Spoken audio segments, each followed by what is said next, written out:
BPSC teacher भर्ती के द्वारा फेज 1 में 24 अगस्त को जो कक्षा 1 और 5 का एग्ज़ाम लिया गया है उसका सॉल्यूशन, फर्स्ट सीटिंग में जो एग्ज़ाम लिया गया था उसका सॉल्यूशन इस वीडियो में देखेंगे।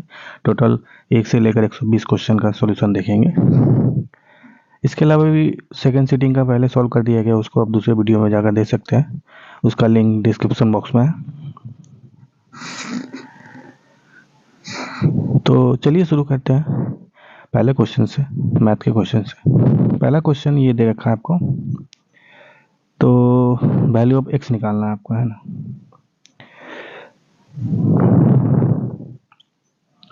तो आपको दे रखा था 1 प्लस 27/169, तो 169 प्लस 27 कितना हो जाता है, 196 हो जाता है। तो ये हो गया 196/169। RHS को पहले सॉल्व, LHS को सॉल्व कर रहा है, तो ये हो जाएगा 14/√14, सॉरी रूट को हटाते तो पहले क्या होता है, प्लस माइनस होता है ना, प्लस माइनस 14/19 होता है। कभी भी रूट हटेगा ना तो प्लस माइनस 14/13 होगा, नीचे 13 आ जाएगा, ठीक। तो अब RHS के बराबर करते हैं प्लस माइनस, पहले प्लस को ले लेते हैं साइन को, 14/19 इक्वल टू 1/x/13, ये 13 है, तो 1/13 इक्वल टू x/13। तो यहाँ से x की वैल्यू कितना आ जाएगी, x इक्वल टू 1 आएगा, एक आ जाएगा, तो यही ऑप्शन है। फिर माइनस 14/13 लेते हैं, तो ये आ जाएगा 1 plus x/13, minus 14 minus 1 minus 13/13, ये हो जाता है माइनस 27/13 इक्वल टू x/13। तो x की वैल्यू यहाँ पे क्या होगी, माइनस 27, तो x इक्वल टू 1 आ गया और माइनस 27 आ गया। तो ऑप्शन देखिए ए और सी में है दोनों चीज़, ए और सी में, मतलब कि इसका आंसर देखिए ए भी ऑप्शन सही है और सी भी है, मतलब इसका आंसर डी हो जाएगा। तो रूट को हटाते हैं ना कभी भी तो प्लस माइनस लिया जाता है, ये बात को ध्यान रखिए। दूसरा क्वेश्चन है, किसी धातु के एक ठोस गोले की त्रिज्या 3 सेंटीमीटर है और इससे 4 सेंटीमीटर व्यास का कितना लंबा तार खींचा जा सकता है। तो देखिए, तो कभी भी एक स्ट्रक्चर को, मान लीजिए स्फीयर है, उसको आप सिलेंडर बना रहे हैं या स्फीयर को कोन बना रहे हैं, तो ये सब में एक चीज़ कॉमन होगा, क्योंकि सॉलिड है, मतलब कि इसमें जितना वॉल्यूम है, जितना मेटल है, उस सभी को आप मेटल इधर में बनाएंगे, ऐसे शेप में देंगे, तो सबका वॉल्यूम जो होगा ना, वॉल्यूम वो सेम रहेगा। तो स्फीयर का वॉल्यूम कितना होता है, 4/3 पाई r³ होता है। तो r यहाँ पे r³ होता है, मतलब 3 सेंटीमीटर दिया हुआ है, 3। और जो तार होता है ना, वो सिलेंडर के शेप में होता है। तो सिलेंडर का वॉल्यूम कितना होता है, πr², मतलब बेस का एरिया बट्टा हाइट इंटू h। यहाँ पे h नहीं लेंगे, यहाँ पे l ले लेंगे, l मतलब लेंथ हो गया, ठीक। तो कोई फर्क पड़ता नहीं है। तो मैंने क्या कहा था, वॉल्यूम बराबर होगा, है ना। तो πr³ हो गया ये r की वैल्यू। अब वॉल्यूम मतलब अब किसका वॉल्यूम लिखेंगे, अब स्फीयर का भी लिखेंगे, वायर तार का वॉल्यूम लिखेंगे, πr²। r हमें यही r दे रखा है, डायमीटर दिया है 4 mm, तो r हो जाएगा 2 mm, है ना। 2 mm मतलब होता है 0.2 सेंटीमीटर। सेंटीमीटर में सब लिख रहे हैं, ये भी सेंटीमीटर, ये भी सेंटीमीटर, πr² इंटू h, यही h निकालना है हमको। तो यहाँ से देख सकते हैं पाई से पाई कट गया, ये 3 का क्यूब 27 होता है, तो 3 से कट जाएगा तो 9 आ जाएगा, 4 इंटू 9 बचेगा, ये इक्वल टू 0.04 इंटू h, 4/100 करते हैं, ये हो जाएगा, तो 4 से 25 मरते कट जाएगा, h हो जाएगा 36 इंटू 25, लेंथ हो जाएगा आपका 36 इंटू 25।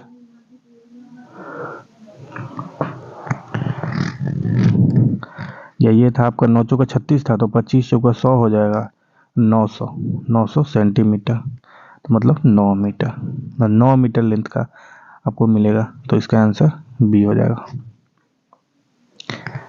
तीसरा क्वेश्चन, एक फर्नीचर विक्रेता को 30 कुर्सियों के बेचने पर 6 कुर्सियों के विक्रय मूल्य के बराबर हानि होती है, तो उसकी प्रतिशत हानि है।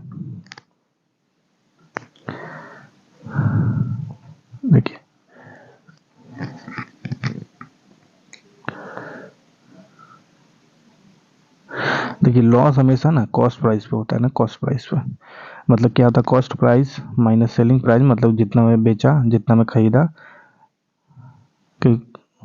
बट्टा कॉस्ट प्राइस, लॉस इंटू 100 करेंगे तो लॉस प्रतिशत, हानि का प्रतिशत निकलेगा, है ना।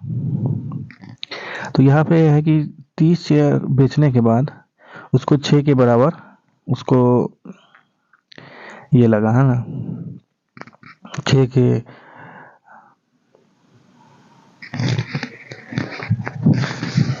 तो मान लीजिए कॉस्ट प्राइस है आपका सी,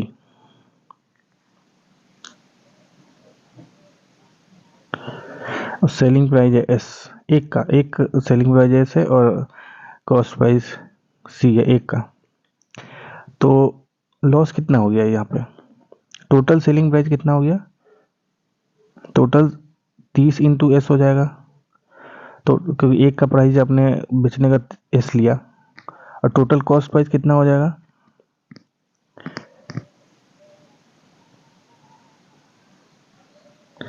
कॉस्ट प्राइस कितना हो जाएगा टोटल 30 इंटू सी, एक का है, टोटल सेलिंग प्राइस कितना होता है 30 इंटू एस, और लॉस कितना हो जाएगा, यही हो जाएगा 6 इंटू एस। यही बोल रखा था कि जो आपका लॉस हो रहा है ना 6 के बराबर है, अब परसेंटेज निकालना है, लॉस परसेंट निकालना है। तो देखिए एक और आपको पता है लॉस क्या होता है, 6s equal to cost price कितना है 30c माइनस 30 इंटू एस, बताया था ना, loss equal to cost price minus selling price. तो 30 का इतना है और इतना है, तो ये आ जाएगा, तो यहाँ से सी और एस के बीच में रिलेशन आ जाएगा, 30c equal to 36s, 30c equal to 36s, मतलब 5c equal to 6s। Loss percentage आपको निकालना है, लॉस परसेंट, तो लॉस कितना था 6s, कॉस्ट प्राइस हमको निकालना है 30 का, 30 इंटू सी करना पड़ेगा, सी की वैल्यू में यहाँ से रख देते, 6s बट्टा 5 आएगा, तो 5 ऊपर चला जाएगा इंटू 100 करेंगे, तो 6s से 6s कट जाएगा, ये हो जाएगा 6, मतलब लॉस परसेंटेज होगा 100 बट्टा 6, है ना। तो ये 50 बट्टा 3 हो जाएगा, तो 16 3 48, तो 50 बट्टा 3 को आप ये भी लिख सकते हैं।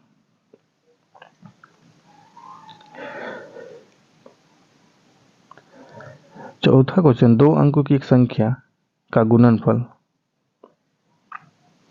36 है, यदि संख्या में से 45 सब्ट्रैक्ट कर दिया जाए, तो घटा दिया जाए, तो अंक आपस में बदल जाते हैं।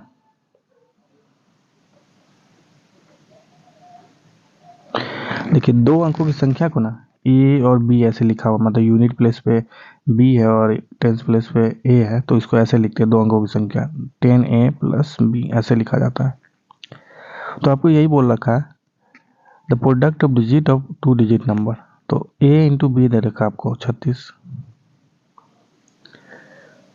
और इसमें से मतलब 10a प्लस बी माइनस 45 किया जाता है, तो इंटरचेंज हो जाता है, मतलब कि नया नंबर बनेगा बी ए, तो बी ए जब बनेगा तो मतलब उसको क्या लिख सकते हैं 10b प्लस ए लिख सकते हैं। तो इसको सॉल्व कर लेते हैं, 9a minus 9b equal to 45, मतलब a माइनस बी आ गया आपका 5, a इंटू बी है 36, a minus b equal to 5। अब देखिए इसी से ऑप्शन मिलाइए, है ना, a माइनस बी आपको 5 आना चाहिए, तो देख लीजिए कौन सा ऑप्शन सही है, 8 84 क्या सही है, नहीं आएगा, यहाँ पे 8 माइनस 4 आ रहा है 4, ऐसे 73, ये भी नहीं आएगा, यहाँ भी 4 आ रहा है, 4 माइनस 9, ये -5 आ रहा है, 5 आना चाहिए आपको, है ना। ऐसा नहीं उल्टा करना, तो इसमें से सीधा मारिए नन ऑफ दिस, ऐसे इसको सॉल्व कीजिएगा तो आएगा आंसर। जो इक्वेशन है ए इंटू बी इक्वल टू 36 है, a minus b equal to 5 है, तो यहाँ से ए प्लस बी निकल जाएगा आपको, क्या होता है ए माइनस बी का whole square plus root under a minus b का होल स्क्वायर प्लस 2ab होगा। इससे आपको ए प्लस बी निकल जाएगा वैल्यू, क्योंकि ए माइनस बी आपको पता है और ए प्लस ए बी पता है, तो ऐसे निकल जाएगा। एग्जैक्ट वैल्यू भी आ जाएगी, पर यहाँ पे ऑप्शन से मार के आगे निकल जाइए।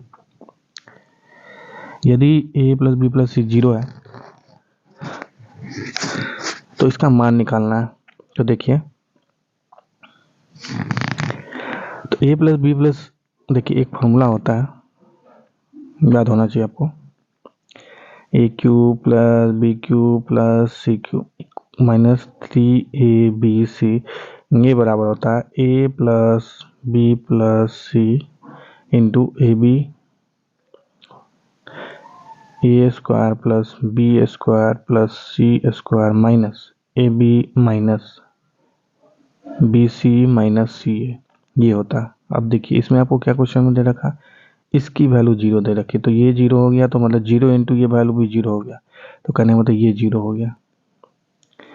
तो इससे क्या आ गया, a cube plus b cube plus c cube equal to 3abc आ गया, है ना। तो abc से सबको डिवाइड कर दीजिए, abc डिवाइडेड बाई abc ये कट जाएगा, ठीक ना। तो यही आपको दिया हुआ है, ये क्या आ जाएगा ए स्क्वायर बट्टा बी सी, ऐसे ही बी स्क्वायर प्लस बटा ए सी आ जाएगा, ये आ जाएगा। तो इसकी वैल्यू कितना आ रही, 3 आ रही है, तो इसका आंसर सी हो जाएगा। ये दे रखा है, इसको हल करना है, तो आपको प्रॉपर्टी पता होना चाहिए।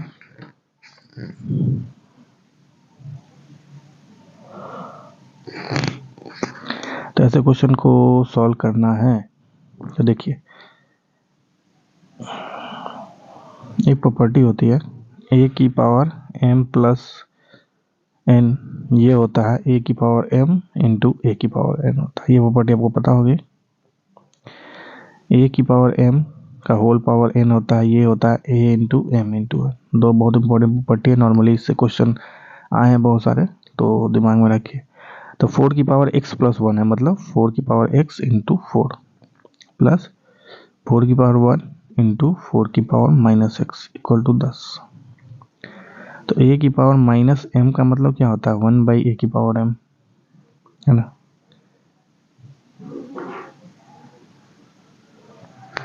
फोर की पावर x, यहाँ पे 4 कॉमन ले लेते हैं, प्लस 1 बाई 4 की power x equal to 10।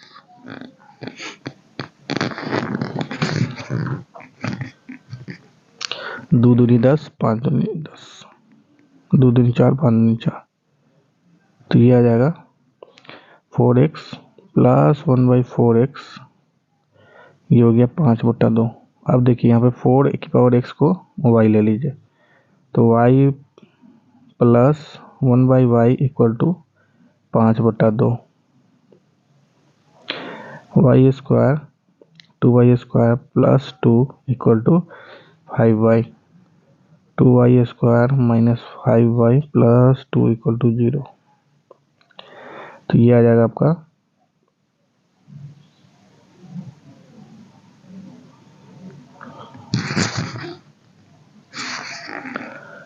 4y minus Y plus 2, इसको फैक्टर कर दिया, इसको फैक्टर ऐसे लिख सकते हैं, सेम इक्वेशन है, ये दोनों सेम इक्वेशन है।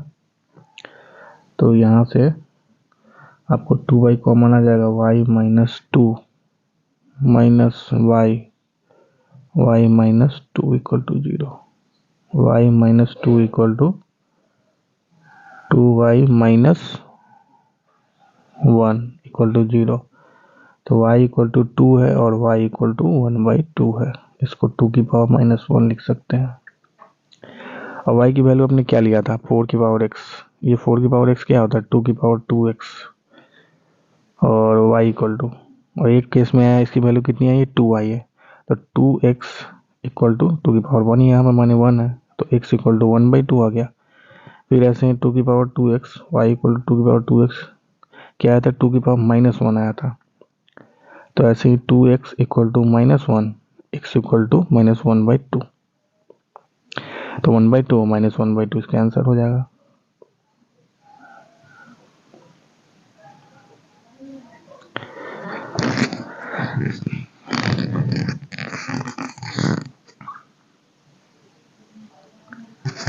सातवां क्वेश्चन है, ये को एक बहुपद gx से विभाजित करने पर भागफल और शेष क्रमशः इतना आता है।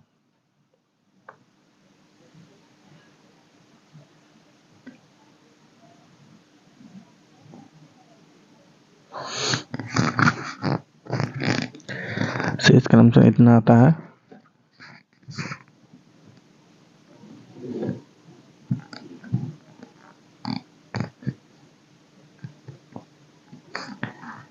तो आपको पता होगा कोई है पॉलिनोमियल p, इसको हम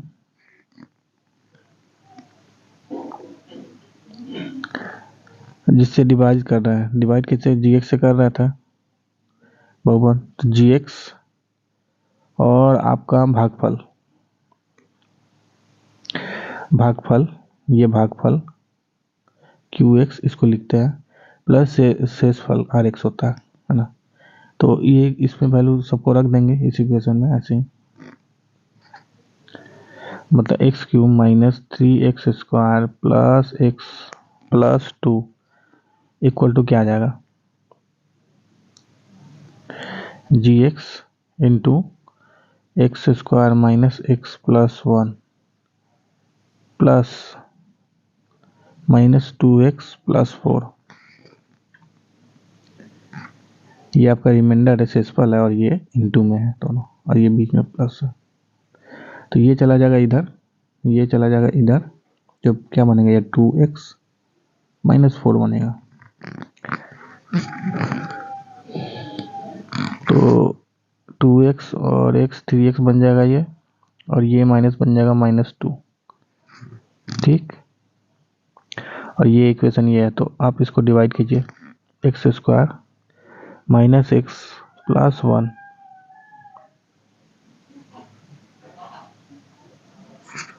ये है x³ - 3x²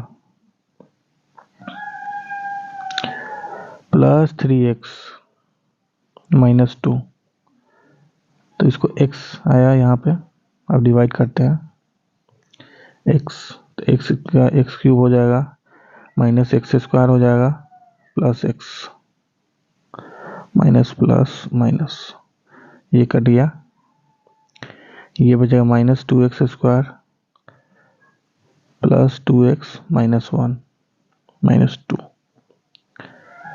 अब इसको 2 से डिवाइड करते हैं, प्लस नहीं माइनस आएगा, -2 से कीजिएगा तो ये -2x² आएगा, यहाँ -2 से इसको इंटू कीजिएगा तो -2x² आ जाएगा, -2x आ जाएगा, प्लस 2x आ जाएगा यहाँ पे, क्योंकि ये भी माइनस है और ये भी माइनस है, और यहाँ पे -2 आ जाएगा, तो ये कट जाएगा, तो बचेगा कितना, x - 2 ऊपर मतलब बचा, तो x - 2 ही आपका gx है। ये देखने में लंबा है, बहुत छोटा है, बहुत छोटा, तो gx आपका ये आंसर है इसका, x - 2।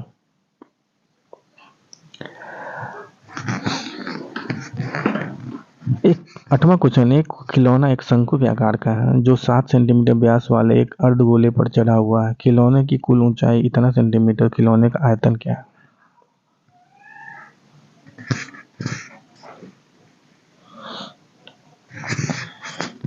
हेमिस्फीयर है, इस पे खिलौना डाल दिया है ना, अब तो जैसे जो टोपी पहनते हैं ना उस तरह का समझिए ये है, और डायमीटर है हेमिस्फीयर, जो डायमीटर हेमिस्फीयर का होगा वही कोन का भी होगा डायमीटर, है ना, तो दोनों का बेस सेम है, तो डायमीटर है 7 सेंटीमीटर, तो रेडियस हो गया 7/2 सेंटीमीटर।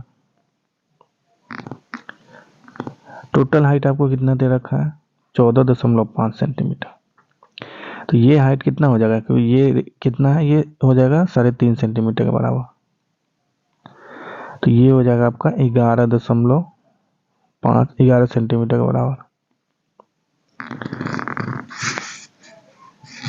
अब इसका वॉल्यूम क्या होगा, वॉल्यूम क्या होगा, इसका वॉल्यूम प्लस इसका वॉल्यूम।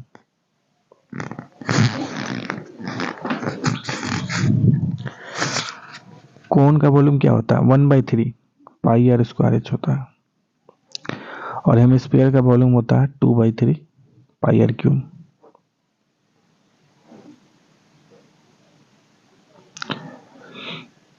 तो इसका देखिए 1/3 पाई कॉमन ले रहा है। आर कितना था, कोन का रेडियस कितना था, हेमिस्फीयर के रेडियस के बराबर था, क्या था 7/2 सेंटीमीटर। हाइट कितना है, इसका हाइट था आपका, कोन का हाइट था 11,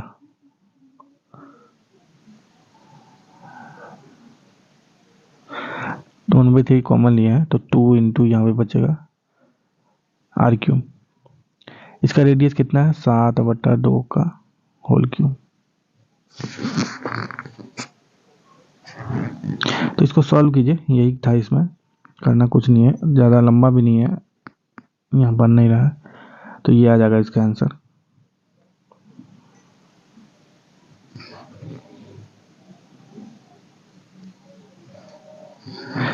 नवा क्वेश्चन है, किसी क्लब में सभी सदस्य या तो तंबोला या रम्मी में भाग लेते हैं। 320 रम्मी में भाग लेते हैं, 350 तंबोला में,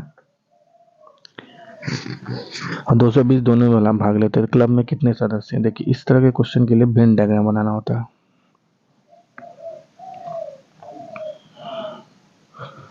जैसे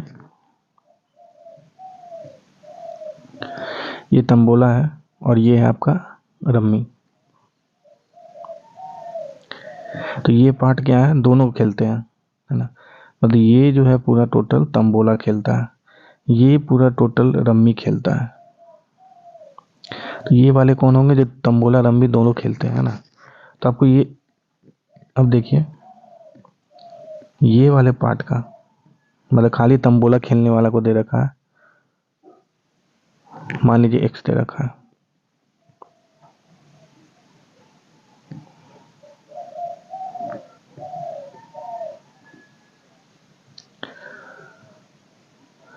जो केवल दोनों में खेलने, उसका संख्या कितना है 220, और टोटल संख्या कितना दे रखा है, सबका 320 दिया है, ये तंबोला वाले का 350 दिया है। ठीक, तो मतलब ये जो पार्ट है, बस ये इतना, ये कितना हो जाएगा 350 माइनस 320 या 220, वो इतना खेल रहे होंगे क्योंकि ये कॉमन वाला एरिया 220 दे रखा है ना, तो ये वाला का कितना वैल्यू हो जाएगा 130 हो जाएगा। ऐसे ही ये जो पार्ट है, ये बस इतना,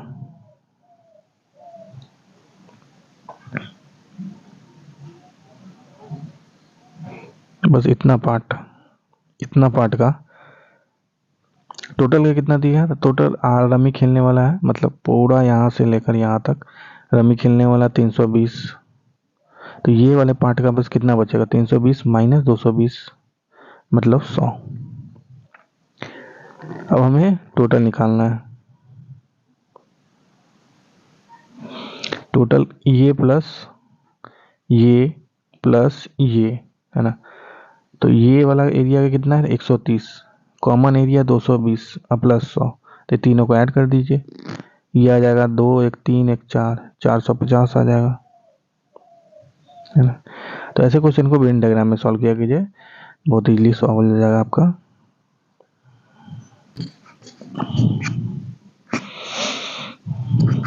दसवां क्वेश्चन, 2 वर्ष पहले एक ही आयु वर्षों में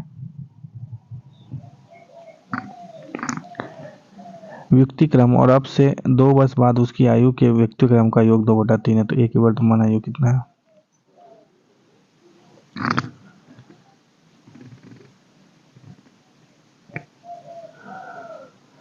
तो मान लीजिए आज का उसका उम्र x है,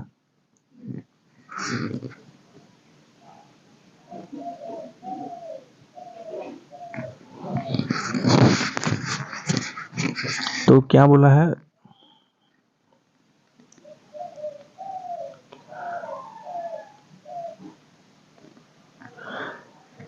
2 साल पहले उसकी उम्र की आयु कितनी होगी, x माइनस 2, 2 साल बाद कितनी होगी, x प्लस 2। तो इसका उल्टा लेना है, x1 minus x minus 2 plus x plus 2। इसकी वैल्यू इसने दे रखी है 2/3। तब इस इक्वेशन को सॉल्व करना पड़ेगा। 1/x minus 2 plus 1/x plus 2 equal to 2/3। तो ये सॉल्व कीजिए या इसको डायरेक्ट वैल्यू पुट करके देखिए क्या डायरेक्ट आ रहा है। मान लीजिए आपने 5 पुट किया तो ये आ गया 1/3, ये आ गया 1/7। तो ऐसा कुछ 3 7 और इधर 3, ऐसा कुछ बनने ही नहीं वाला, छोड़ दीजिए। तो 5 को इतने में रिजेक्ट हो जाएगा आपका। 7 को लिया तो यहाँ पे 1/5 बचना और ये 1/9 बचा। तो ये बन सकता है, 3 है, 3 का फैक्टर है नीचे, तो बन सकता है, देख लेते हैं। ये आ जाएगा 14/9 इंटू 5। तो ये भी नहीं बनेगा। अब 4 ले लेते हैं नीचे में, x की वैल्यू 4 ले लेते हैं मान लीजिए, क्योंकि वर्तमान आयु आपने क्या लिया है, 4 ली, मतलब x लिया है। तो 1/2 प्लस 1/6। हाँ तो देखिए यहाँ भी 3 का फैक्टर है, तो देख लेते हैं। 6 आ गया, 3 प्लस 1 मतलब 4/6। तो ये 2/3 के बराबर है, तो बिल्कुल सही है। तो 4 इसका आंसर है सही।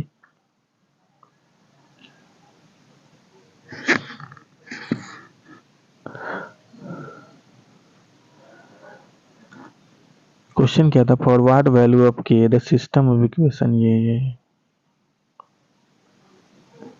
ये बोल रखा है कि किस मान के लिए समीकरण निकाय ये और ये एक अनूठा सा हल होगा।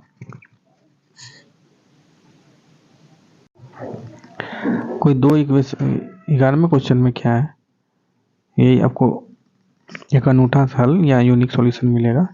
तो उसका एक कंडीशन होता है, जैसे दो इक्वेशन है,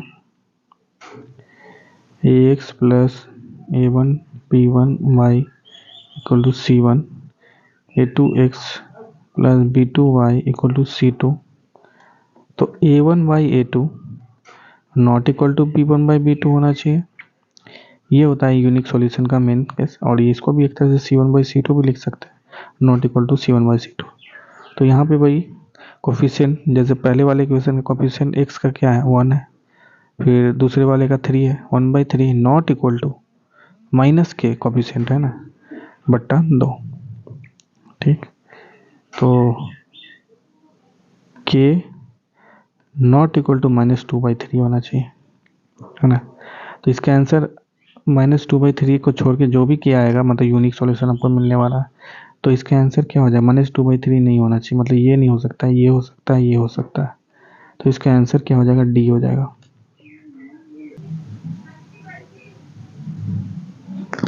12वां क्वेश्चन है, एक वृत्त की त्रिज्या 14 सेंटीमीटर और एक त्रिज्यखंड सेक्टर का क्षेत्रफल इतना सेंटीमीटर, त्रिज्यखंड का केंद्र।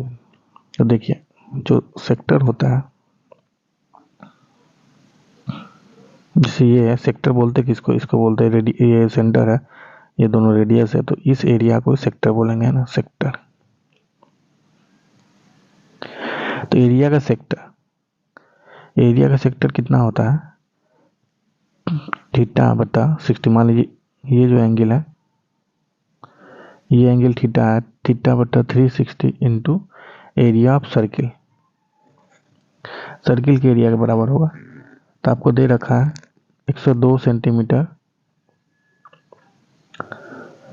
इसका सर्किल का एरिया, ये सेक्टर का एरिया दे रखा है, और थीटा आपको वही निकालना है, और 360 है नीचे, और रेडियस पाई r² दे रखा है। r² कितना हो जाएगा, 14 का स्क्वायर। तो इसको सॉल्व कीजिएगा तो थीटा लगभग 60 डिग्री के बराबर आ जाएगा आपको।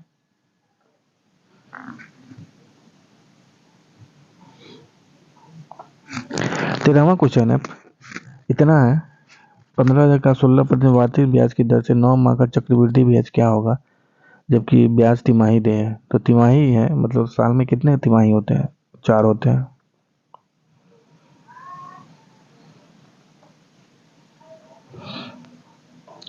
साल में आपको 4 तिमाही होते हैं, तो 9 मंथ का मतलब कितना? 3 तिमाही। तो अमाउंट जो होता है ना कंपाउंड इंटरेस्ट में अमाउंट, जो था प्रिंसिपल, प्रिंसिपल कितना है? 15,625 इंटू 1 प्लस रेट कितना दे रखा आपको? 16%। और ऊपर एन होता है, मतलब कि कितना पीरियड है, पीरियड मतलब यहाँ पे कितना है? 3 पीरियड हो गया, क्योंकि आपको तिमाही 16% मिल रहा है और 9 महीना में तो 3 हो गया है ना, 9 महीना मतलब 3 तिमाही। तो इसको सॉल्व करने से आपको आएगा 17,576। और आपको इंटरेस्ट निकालना है, तो इंटरेस्ट हो गया 17,576 माइनस ये पी, तो वो करने से ये 19,519 आ जाएगा आपको।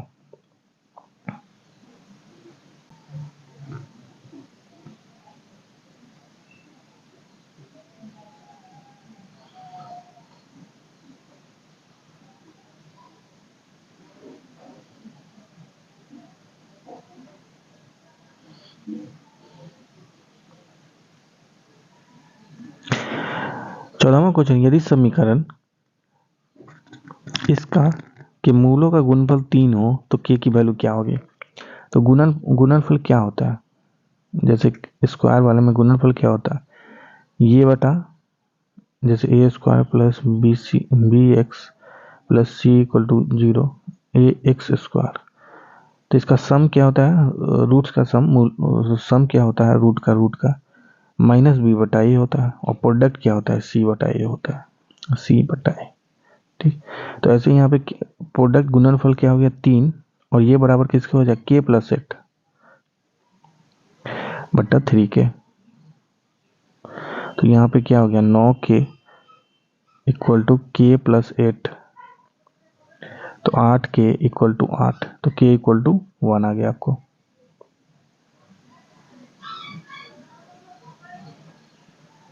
पांचवा, तो देखिए एक प्रॉपर्टी होती है लॉग में, लॉग बी बेस ए, ये इसको ऐसे भी लिख सकते हैं, लॉग बी बेस सी बटा लॉग ए बेस सी, मतलब बेस चेंज कर सकते हैं सी और ऊपर बी और ऊपर ए आ जाएगा और डिवाइड कर देते हैं ना। तो ऐसे यहाँ पे देखिए लॉग 32 बता, यहाँ पे नीचे में कुछ नहीं दिया, मतलब लॉग 10 होता है ना, लॉग 32 बेस 2 लिख देते हैं यहाँ पे बी, √2 बेस 2। ठीक ना, दोनों का बेस 2 कर दिया हमने। तो ऊपर में क्या आ जाएगा? लॉग बेस 2 और 2 की पावर 5 आएगा ये। ऐसे ही लॉग बेस 2 2 की पावर 1/2 आ जाएगा। एक और प्रॉपर्टी पता होगा, लॉग ए की पावर m कितना हो जाता है? m log a हो जाता है ना। तो ऐसे ही पावर को यहाँ पे शिफ्ट कर देंगे आगे, मतलब 5 log बेस 2 2 बटा 1/2 log बेस 2 2। तो ये 2 2 कितना हो जाएगा? 1 हो जाएगा, ये भी 1 हो जाएगा। तो बचेगा आपको 5/1/2 जो कि 10 के बराबर हो जाता है। तो इसका सी आंसर हो जाएगा। 16वां क्वेश्चन, एक समकोण त्रिभुज की ऊंचाई उसके आधार से 6 सेंटीमीटर कम है। यदि अतिभुज कर्ण इतना सेंटीमीटर है तो अन्य के 2 भुजा सेंटीमीटर में है।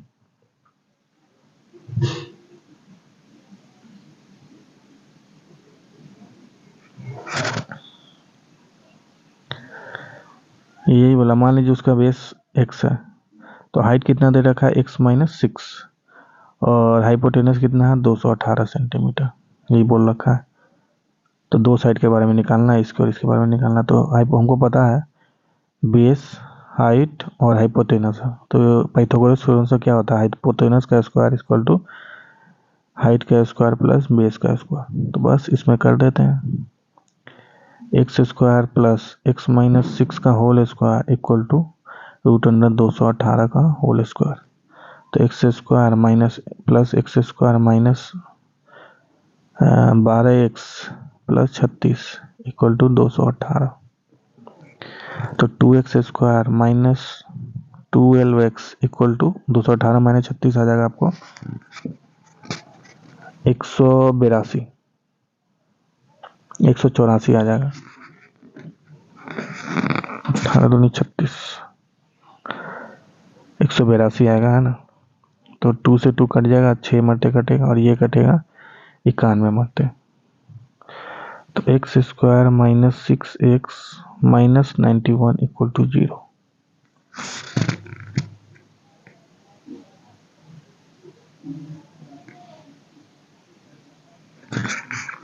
और ये क्या है, ये है 9 का स्क्वायर, है ना।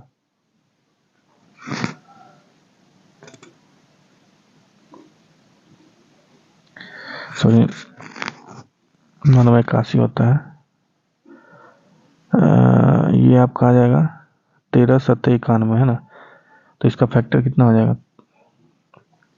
X square minus 13x plus 7x minus 91 equal to 0।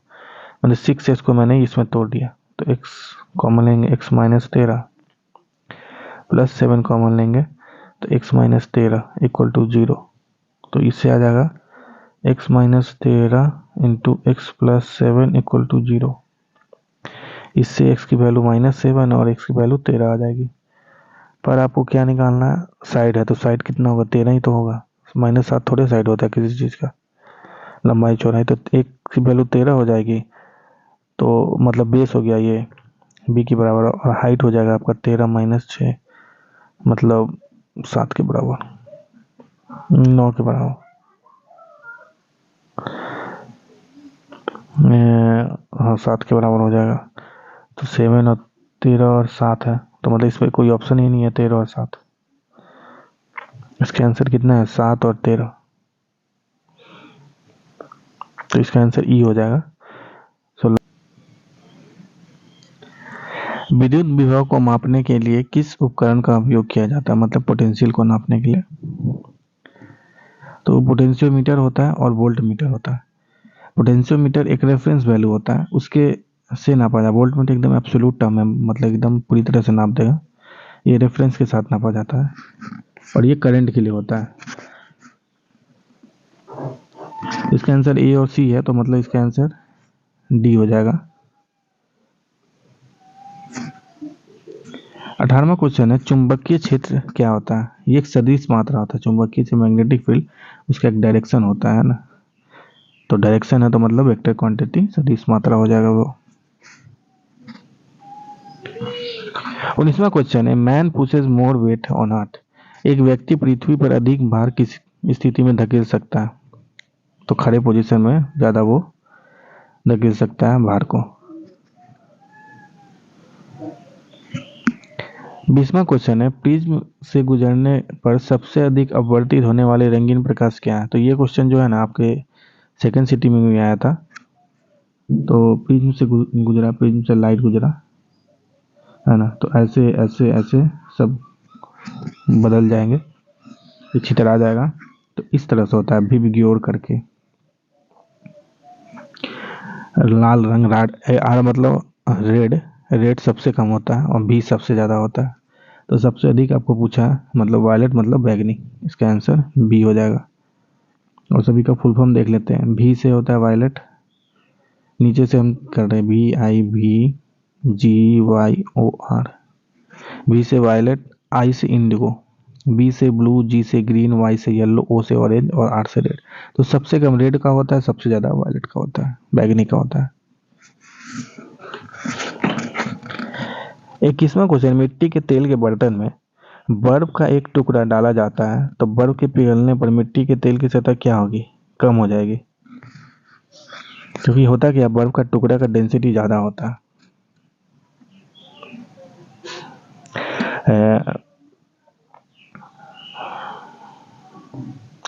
तो वो जब पिघलता है, जब उसको आप डालिएगा तो बहुत ज़्यादा पानी को बाहर मतलब हटाएगा। पानी को मतलब यहाँ पे केरोसिन को हटाएगा, केरोसिन का हटाएगा मतलब लेवल उसका बढ़ जाएगा, है ना, लेवल बढ़ जाएगा। तो वो जब पिघल गया तो उसकी डेंसिटी, इसलिए वो लोअर हो जाएगा।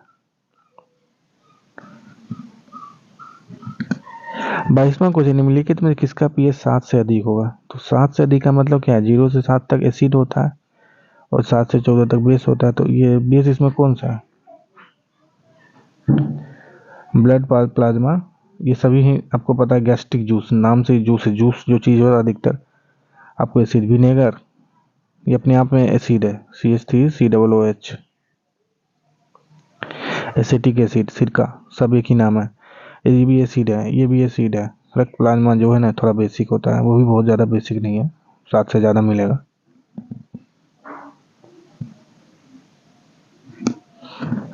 तो इसमें कुछ एक सामान्य नेत्र लेंस की नाभिक दूरी होती है 2 सेंटीमीटर होती है। 24वां क्वेश्चन, शुष्क बुझे हुए चूने पर क्लोरीन गैस की क्रिया से कौन सा पदार्थ होता है? तो क्लोरीन गैस आपने किस चुने हुए शुष्क बुझे हुए चूने, तो इसका सेलेक्ट लाइम बोलते हैं इसको, जैसे इंग्लिश में देख लीजिए।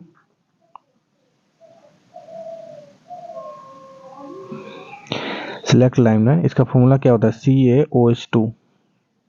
इस पे आपने क्लोरीन गैस मतलब Cl2 मारा है, मतलब इसको इसके ऊपर गुजारा है, तब जाके आपको ब्लीचिंग पाउडर मिलता है। वही रंग वंग हटाने के लिए ब्लीचिंग पाउडर, विरंजक चूर्ण। इसका फॉर्मूला क्या होता है? CaClO2।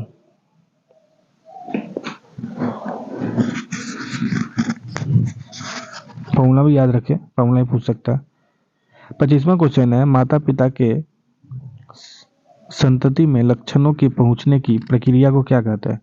इसी को बोलते हैं अनुवांशिकता, हेरिडिटी बोलते हैं।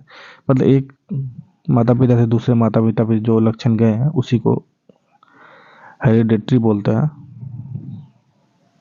26वां क्वेश्चन है, ओम के नियम के सत्यापन के लिए ध्यान रखने वाली बात क्या है? तो इसके लिए क्या होता है? जैसे ओम रूल आपने लगा रखा है, ये रेडियस है और यहाँ पे बैटरी है, तो ओम रूल सेटिस्फाई करना है। ओम रूल क्या होता है? V=I/R। आई मतलब करंट, आर मतलब रेडियस, आर मतलब ये रेसिस्टेंस, इसका रेसिस्टर का रेसिस्टेंस, भी मतलब वोल्ट। तो इसके बाद इसमें करना क्या होता है? वोल्ट मीटर इसके पैरेलल लगाना पड़ता है, वोल्ट मीटर, और करंट यहाँ पे लगाना पड़ता है एमीमीटर, ए से लिखते हैं उसको एमीमीटर। तो ये एमीमीटर सीरीज में लगा इसको बोलेंगे, और वोल्ट मीटर को क्या बोलेंगे? वोल्ट मीटर बोलेंगे पैरेलल में लगा है। तो यही है, एमीमीटर को श्रेणी क्रम में मतलब श्रेणी में लगा दिया, वोल्ट मीटर को समानांतर क्रम में पैरेलल में लगा दिया। तो बी इसका आंसर है। 27वां क्वेश्चन, लोहे के बुरादे में तनु हाइड्रोक्लोरिक अम्ल डालने से क्या होता है? हाइड्रोजन गैस निकलेगा और आयरन बनेगा, आयरन क्लोराइड का उत्पादन होगा।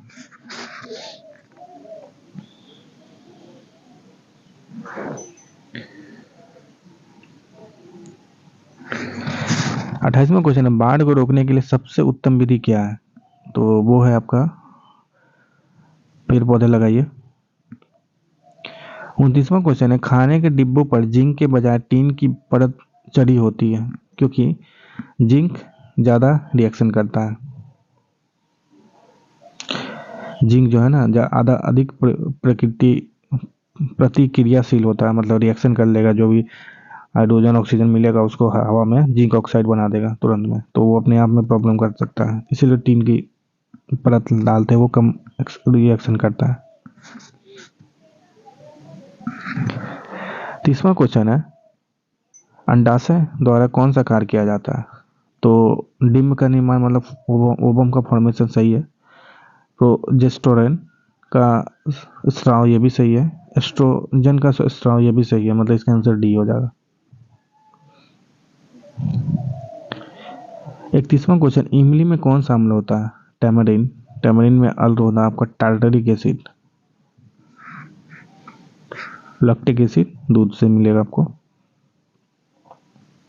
लैक्टिक एसिड, सॉरी गलत है ये, लैक्टिक एसिड अलग चीज है। 32वां क्वेश्चन है, कोलीफॉर्म क्या होते हैं? ये बैक्टीरिया होते हैं, प्राणियों के पाचन नाल में उपस्थित बैक्टीरिया होता है कोलीफॉर्म। तो पाचन में ये हेल्प करता है ना। कुछ बैक्टीरिया, ऐसा नहीं कि हर एक चीज़ खराब ही होता है, बैक्टीरिया वायरस, कुछ वायरस तो होता ही है मैक्सिमम। बैक्टीरिया आपको पाचन में हेल्प करते हैं, खाना को पचाने में।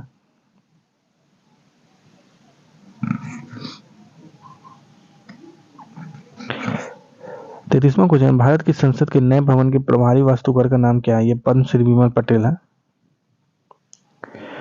चौतीसवां चौतीसवां क्वेश्चन, केवल संविधान सभा के सदस्यों के चुनाव में भाग लेने वाले भारत की वयस्क आबादी के मतदाताओं का प्रभावी प्रतिशत क्या था? तो ये था 10 से 15%। 35वां क्वेश्चन, किस राज्य ने अप्रैल 2023 में ट्रांसजेंडर समुदायों को ओबीसी का दर्जा दिया? अब बिहार ने भी दे दिया है, उस समय अप्रैल में मध्य प्रदेश था वो। 36वां क्वेश्चन है, मोहम्मद बिन तुगलक के शासनकाल में भारत आए प्रसिद्ध मुस्लिम खोजकर्ता इब्न बतूता किस देश से? तो मोरक्को से आए थे वो। और इनकी बहुत फेमस किताब है इब्न बतूता की, रिहला, याद रखें। इसमें ये भारत में आए थे तो जहां जहां गए थे इधर उधर, तो उससे रिलेटेड ये इनका उस चीजों का वर्णन है इसमें, रिहला किताब में। 37वां क्वेश्चन है, हाल ही में भारत का पहला केबल स्टे रेल पुल कहाँ बना? तो चेनाब रिवर पर बना है, जम्मू कश्मीर में। 38वां क्वेश्चन है, भारत का पहला अर्धचालक सेमीकंडक्टर निर्माण हेतु प्लांट किस राज्य में स्थापित किया जाएगा? तो ये गुजरात है।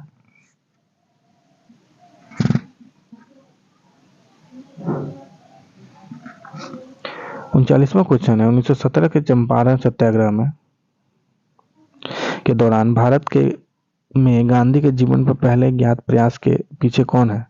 तो वो है इरविन।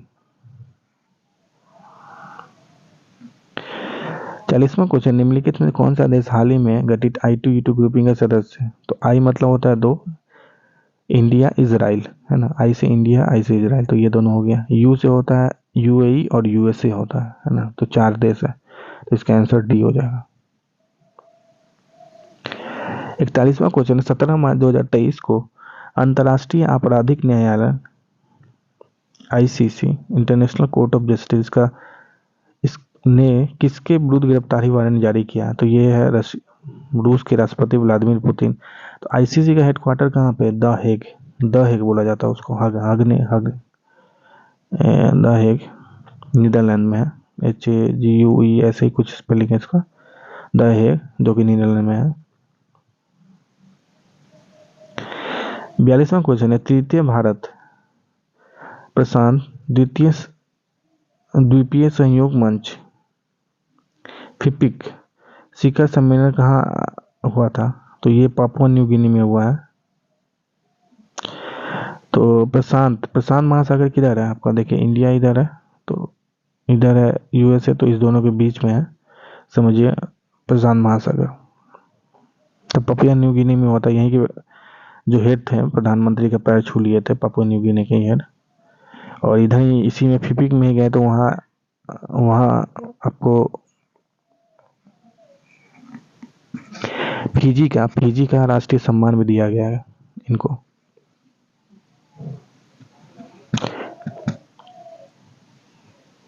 43वां क्वेश्चन है, रावन विल्सन किस शहर के पहले अश्वेत मुख्य न्यायाधीश नियुक्त हुए हैं? तो न्यूयॉर्क के हुए हैं रावल विल्सन। 44वां क्वेश्चन है, निम्नलिखित में से किस देश की संसदीय समिति ने हाल ही में सिफारिश की कि भारत को नाटो प्लस समूह का हिस्सा बनाया जाना चाहिए? तो USA है वो। नाटो प्लस मतलब मेन तो नाटो देश कितने? 31, तो नाटो प्लस प्लस और भी देश होंगे। मतलब वो लोग ऐसा नहीं कि मिलिट्री की तरफ, मिलिट्री एक दूसरे के साथ साझा करेंगे, दूसरी चीजों पे काम करेंगे वो दोनों। 45वां क्वेश्चन है, अंतर्राष्ट्रीय बुकर पुरस्कार 2030 किसे दिया गया? तो ये है जॉर्जी गोस्पोलिनोव को। 46वां क्वेश्चन है, ट्विटर के नए मुख्य कार्यकारी अधिकारी CEO कौन बने? वो बने हैं लिंडा याकारिनो।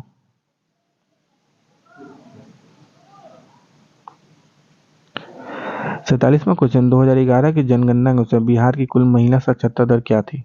तो देखिए 2011 के साक्षरता के अनुसार टोटल साक्षरता दर बिहार की है 61.8। मेल है कितना 71.2 और फीमेल है महिला है 51.5%। ये सभी प्रतिशत है। तो 51.5% इसका आंसर आना चाहिए, जो कि किसी ऑप्शन में नहीं है, इसलिए इसका आंसर ई हो जाएगा। 48वां क्वेश्चन है, सुभद्रा देवी जिसको पद्मश्री मिला है किस चीज के लिए जानी जाती है? तो ये पेपर मेसी कलाकार है, बिहार की तरफ आती है, बिहार से आती है पेपर मेसी कलाकार।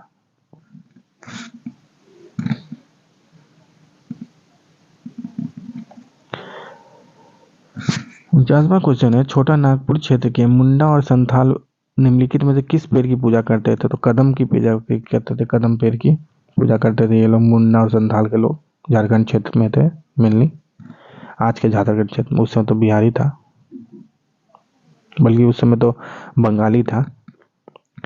50वां क्वेश्चन है, निम्नलिखित में से किसकी खेती जायद के मौसम में की जाती है? देखिए आप जायद मतलब होता है, देखिए 3 सीजन मेन होते हैं, खरीफ, रबी और बीच में आता है जायद। रबी जो आपका नवंबर अक्टूबर में आप जो गेहूं उगाते हैं वो रबी में चला जाएगा, ठंडे के मौसम में जो उगाते हैं वो रबी में। खरीफ हो गया आपका जो गर्मी में उगाते हैं, और जायद हो गया दोनों के बीच में, मतलब थोड़ा सा पीरियड होता है, बहुत ज़्यादा लंबा नहीं होता। तो उसमें क्या होता है, खरबूजा हो गया, खीरा हो गया, तरबूज, ये सभी उसमें आ गया।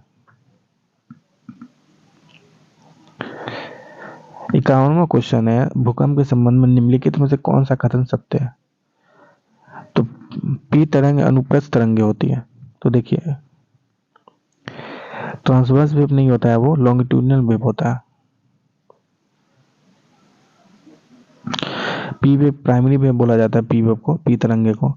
और ये पहला तरंग होता है जो नीचे जब भूकंप आता है, जैसे ये सरफेस से नीचे भूकंप है तो सबसे पहले जो ऊपर तक तरंग आई ना उसको ही पी वेव बोला जाता है। दूसरा ऑप्शन है, तो ये ऑप्शन गलत है। धरातल पर उद्गम केंद्र के ऊपर के स्थान को अभिकेंद्र कहते हैं, तो सही बात है। ये है, यहाँ पे भूकंप आया तो यहाँ पे जो है ना उसको बोलेंगे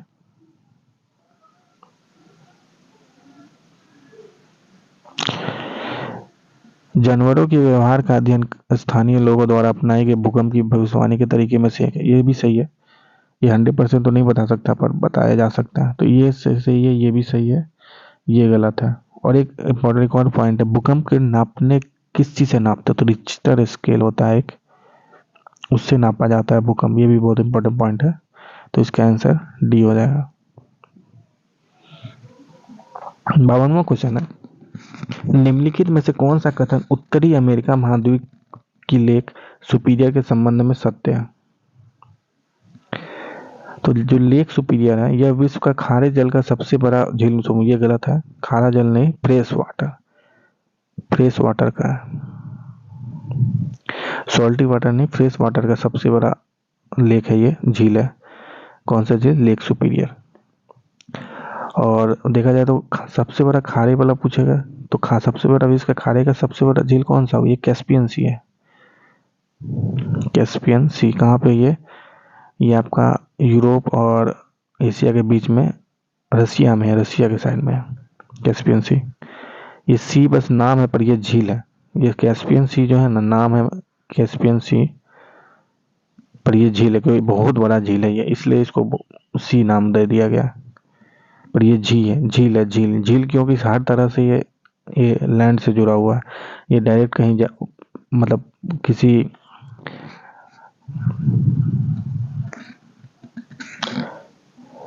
बड़े पानी में नहीं मिलता है ये डायरेक्ट, इसलिए इसको झील नाम दिया गया। दूसरा, यह कनाडा और यूएसए के मध्य का भौगोलिक सीमा है, ये भी सही, ये सही है। और यह दोनों देशों के मध्य लगभग 1700 नहीं, लगभग मात्र 563 किलोमीटर है लंबी सीमा बनाती है, तो ये गलत हो गया, ये भी गलत है, इसका आंसर बी सही है बस। 53वां क्वेश्चन, आकार और माप में समानता के कारण किस ग्रह को पृथ्वी का जुड़वा ग्रह बोला जाता है? तो शुक्र ग्रह, वेनस, मरकरी वेनस सबसे शुक्र ग्रह, शुक्र ग्रह सबसे गर्म ग्रह है ना। 54वां क्वेश्चन है, which of the following countries, निम्नलिखित में से कौन सा देश अमेजन नदी बेसिन का एक हिस्सा है। तो वेनेजुएला है, वेनेजुएला उस देश में पाया जाता है। अमेजन नदी कौन से महाद्वीप में आती है, दक्षिणी अमेरिका में आती है।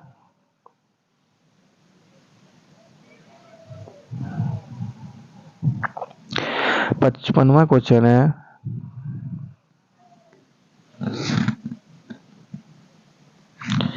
निम्नलिखित में कौन सा विकल्प पृथ्वी की सतह से शुरू होकर वायुमंडल की परतों पर सही क्रम है। तो क्षोभ मंडल है पहले, फिर समताप मंडल, फिर मध्य मंडल, फिर ताप मंडल और बहिर्मंडल। तो इसमें देखिए ये समताप मंडल, इसी में ओजोन गैस O3 पाया जाता है। 56वां क्वेश्चन है, स्थानांतरणशील कृषि के स्थानीय नाम और संबंधित देश का सही युग्म है। तो ये क्वेश्चन भी सेकंड पेपर में आया है ना, अब देखिएगा। पर उसमें जो जगह का नाम तो भारत के में राज्यों में था, और इसमें देश का पूछ दिया, देश में क्या क्या बोला जाता है। तो चेना बांग्लादेश में नहीं है, श्रीलंका में है, श्रीलंका में बोला जाता है चेना। मिल्पा रोडेशिया जिम्बाब्वे में बोला जाता है, सही है ये।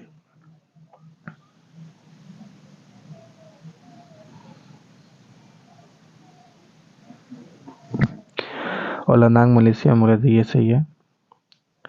ये गलत है, ये मिल्पा भी वहाँ नहीं बोला जाता है, लद्दाख मलेशिया में बोला, ये सही है। और चेना श्रीलंका में बोला जाता है, तो इसका आंसर सी हो जाएगा। 57वां क्वेश्चन है, यदि ग्रीनविच में दोपहर के 12 बजे है तो ग्रीनविच के 30 डिग्री पूर्व में क्या समय होगा। देखिए 1 डिग्री बढ़ने से ना 1 डिग्री किधर भी जाइए तो 4 मिनट का फर्क आता है। तो 30 डिग्री का मतलब क्या होगा, 0 से 30 डिग्री पूर्व हो या पश्चिम, कितना मिनट का फर्क आएगा, 120 मिनट का। मतलब 30 डिग्री इंटू 4 मिनट, 120 मिनट का फर्क आएगा, मतलब 2 घंटे का फर्क आ गया। अब देखिए ये ग्रीनविच है, तो इधर जब जाइएगा ना तो टाइम बढ़ता है, और इधर जाने से घटता है। वेस्ट मतलब वेस्ट जाने से पूर्व, पश्चिम जाने से घटेगा, और पूर्व जाने से बढ़ेगा। तो यहाँ 12 बज रहा है, तो यहाँ जाने से इधर जाना है हमको, पूर्व जाना है, तो 2 घंटा प्लस कीजिए, तो 2 बज रहा है, दोपहर का 2 बज रहा है यहाँ पर।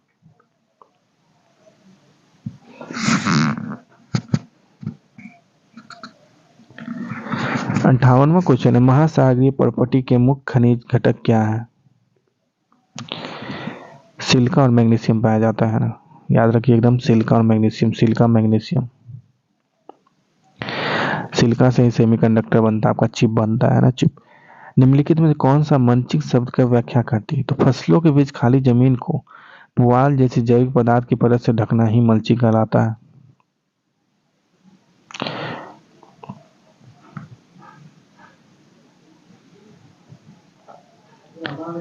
60वां क्वेश्चन है, भारत के खनिज तेल पेट्रोलियम उत्पादक क्षेत्र और उसकी अवस्थिति का सही युग्म क्या है।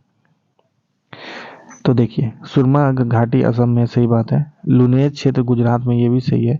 केजी बेसिन आपका बंगाल की खाड़ी में नहीं है, आंध्र प्रदेश में है, मान सकते हैं ये, या बंगाल खाड़ी भी बोल सकते हैं, बगल में ही है। तो इसका आंसर डी है, सही आंसर, मतलब एक से अधिक ऊपर से सही है। 61वां क्वेश्चन है, जवाहरलाल नेहरू की अस्थायी सरकार में श्रम मंत्री कौन थे। तो यही थे बिहार के पहले राज्यपाल जगजीवन राम थे। और ऐसे ही अस्थायी सरकार मतलब 1946 की सरकार जो बनी थी, आजादी से पहले एक सरकार बनी थी 1946। ये भी क्वेश्चन सेकंड पेपर में आया है, एक तरह पर फर्क है, वो श्रम मंत्री नहीं पूछा था, वो खाद्य मंत्री पूछा था, फूड मंत्री वो राजेंद्र प्रसाद थे। 62वां क्वेश्चन, 1918 के किस महीने में चंपारण कृषि कानून, चंपारण एग्रीरियन एक्ट, यूरोपियन झील नील बगान के स्वामी के विरुद्ध पारित हुआ था। तो 4 मार्च को हुआ था, 4 मार्च 1918 को। निम्नलिखित कथनों में से कौन सा सही है। A bunch of old letters, चलिए इंग्लिश में देख लेते हैं इसको अच्छे से। A bunch of old letters किसके द्वारा, राजेंद्र प्रसाद नहीं, जवाहरलाल नेहरू के द्वारा लिखा गया था। ब्रह्मदत्त दूसरे सत्याग्रही थे इंडिविजुअल सत्याग्रह में। अब चलिए हिंदी में आ जाते हैं। तो पहला ऑप्शन गलत है, राजेंद्र प्रसाद नहीं होगा, जवाहरलाल नेहरू, तो पहला गलत हो गया। व्यक्तिगत सत्याग्रह में ब्रह्मदत्त दूसरे नहीं तीसरे थे। दूसरे कौन थे, यही जवाहरलाल नेहरू थे। पहले थे विनोबा भावे, दूसरे जवाहरलाल नेहरू और तीसरे थे ब्रह्मदत्त।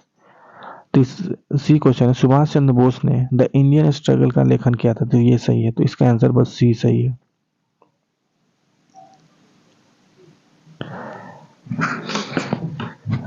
चौसठवां क्वेश्चन, बिहार की किस जनजाति ने कांग्रेस के नए गया अधिवेशन में भाग लिया था, तो वो ओराव जाति थी।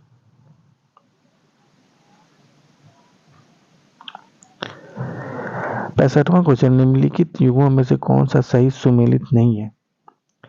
एडवोकेट ऑफ इंडिया, ये गलत है क्योंकि ये दुर्गा दास बासु थे, DDB Durga Das Basu advocate of India लिखे थे। यंग इंडिया महात्मा गांधी नहीं, लाला लाजपत राय के द्वारा लिखा है यंग इंडिया। और यूथ इंडिया किसके द्वारा लिखा गया था, एनी बेसेंट के द्वारा। और इंडियन स्पेक्टेटर सुरेंद्र नाथ बनर्जी के द्वारा नहीं, मुखर्जी गुप्ता और भी लोग थे उनके द्वारा लिखा गया था। तो ये भी गलत है, तो सब गलत है, तीनों गलत है, तो इसका आंसर डी है, क्योंकि गलती के बारे में पूछ रहा था। 66वां क्वेश्चन, 1938 में किसकी अध्यक्षता में राष्ट्रीय योजना समिति की स्थापना की गई थी, तो जवाहरलाल नेहरू की अध्यक्षता में की गई थी राष्ट्रीय योजना समिति की स्थापना। इसमें सुभाष चंद्र बोस जी का भी बहुत बड़ा योगदान था। तो 1938 का अधिवेशन, कांग्रेस का अधिवेशन कहाँ हुआ था, हरिपुरा में हुआ था, गुजरात में। और प्रेसिडेंट कौन थे, सुभाष चंद्र बोस। 67वां क्वेश्चन है, Mahatma Gandhi and Bihar some reminiscence पुस्तक के लेखक कौन थे, तो ये डॉक्टर राजेंद्र प्रसाद थे। 67वां का बी है। 68 क्वेश्चन, किस आंदोलन के प्रभाव में आकर बिहार के लोगों ने चौकीदारी कर से देना इनकार कर दिया, तो सिविल डिसोबीडियंस मूवमेंट, मतलब सविनय अवज्ञा आंदोलन। जो चौकीदारी कर लगभग 1905 से स्टार्ट हुआ था, तो खेत वेत की न चौकीदारी करने के लिए लोगों को रखा जाता था, इसलिए टैक्स दिया जाता था। खेत वेत जो आज के गांव में आज को दिखता भी नहीं होगा, है भी नहीं, तो उसमें चौकीदारी करने के लिए पैसा दिया जाता था लोगों के द्वारा जबरदस्ती, तो उसी को चौकीदारी कर बोलते थे। तो वो बंद कर दिया गया था सिविल डिसोबीडियंस मूवमेंट के वक्त, टैक्स देना बंद कर दिया गया था। ये कौन से मतलब जगह बिहार में फेमस था, मेन भागलपुर, मुंगेर और सारण, ये 3 क्षेत्र में बंद किया गया था स्टार्टिंग में। और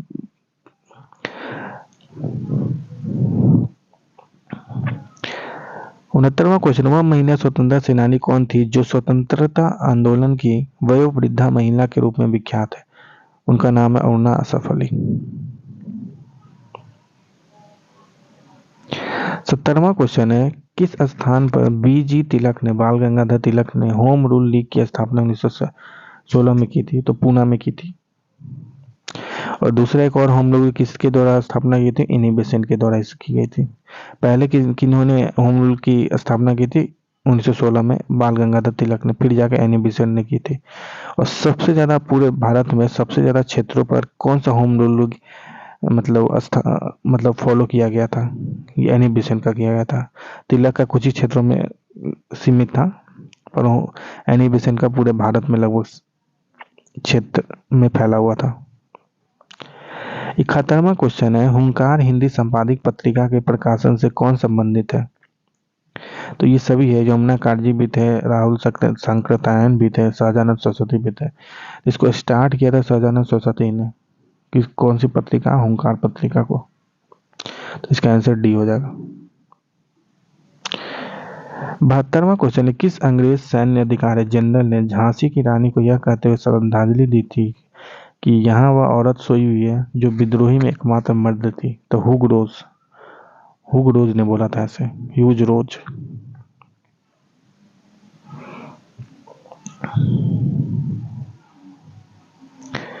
73वां 73वां क्वेश्चन है, नारों का नाम है और राजनीतिक दल या राजनेता जिसने भी बोला था उसके बारे में हमें बताना है। तो गरीबी हटाओ ये था इंदिरा गांधी का। लोकतंत्र बचाना किसका है? लोकतंत्र बचाना जनता दल का था, क्योंकि 1977 के आसपास जब इंदिरा गांधी ने इमरजेंसी लगा दिया तो उसके बाद ये नारा आया था जनता दल के द्वारा। उनकी सरकार भी बनाएगी कि सेफ डेमोक्रेसी, लोकतंत्र बचाओ। जोतने वाले को भूमि, ये किसके द्वारा बोला गया था? लेफ्ट फ्रंट वाम मोर्चा की सरकार के द्वारा बोला गया था। तेलुगुओं के स्वाभिमान की रक्षा, एनटी रामाराव, NTR इनको बोला जाता है। ये बहुत फेमस थे। ये एक्टर भी आज जूनियर NTR इन्हीं का बेटा पोता। तो ये था, मतलब 2 3 1 4 इसका आंसर हो जाएगा, बी है।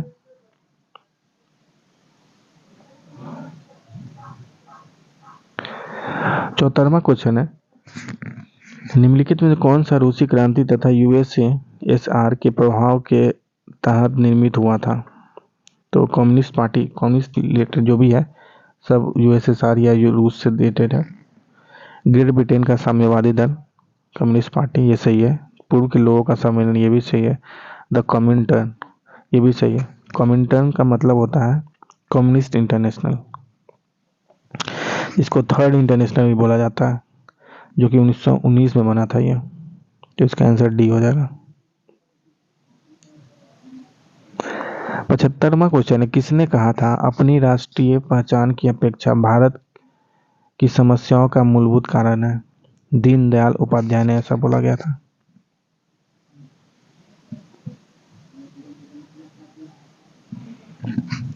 छिहत्तरवां क्वेश्चन, निम्नलिखित में से असहयोग आंदोलन में भाग लेने वाले खेतिहर की प्रमुख मांगे कौन सी थी? तो राजस्व की कमी करना, सही बात है। रिडक्शन ऑफ रेवेन्यू, ये गलत है। हम बढ़ाना है राजस्व को।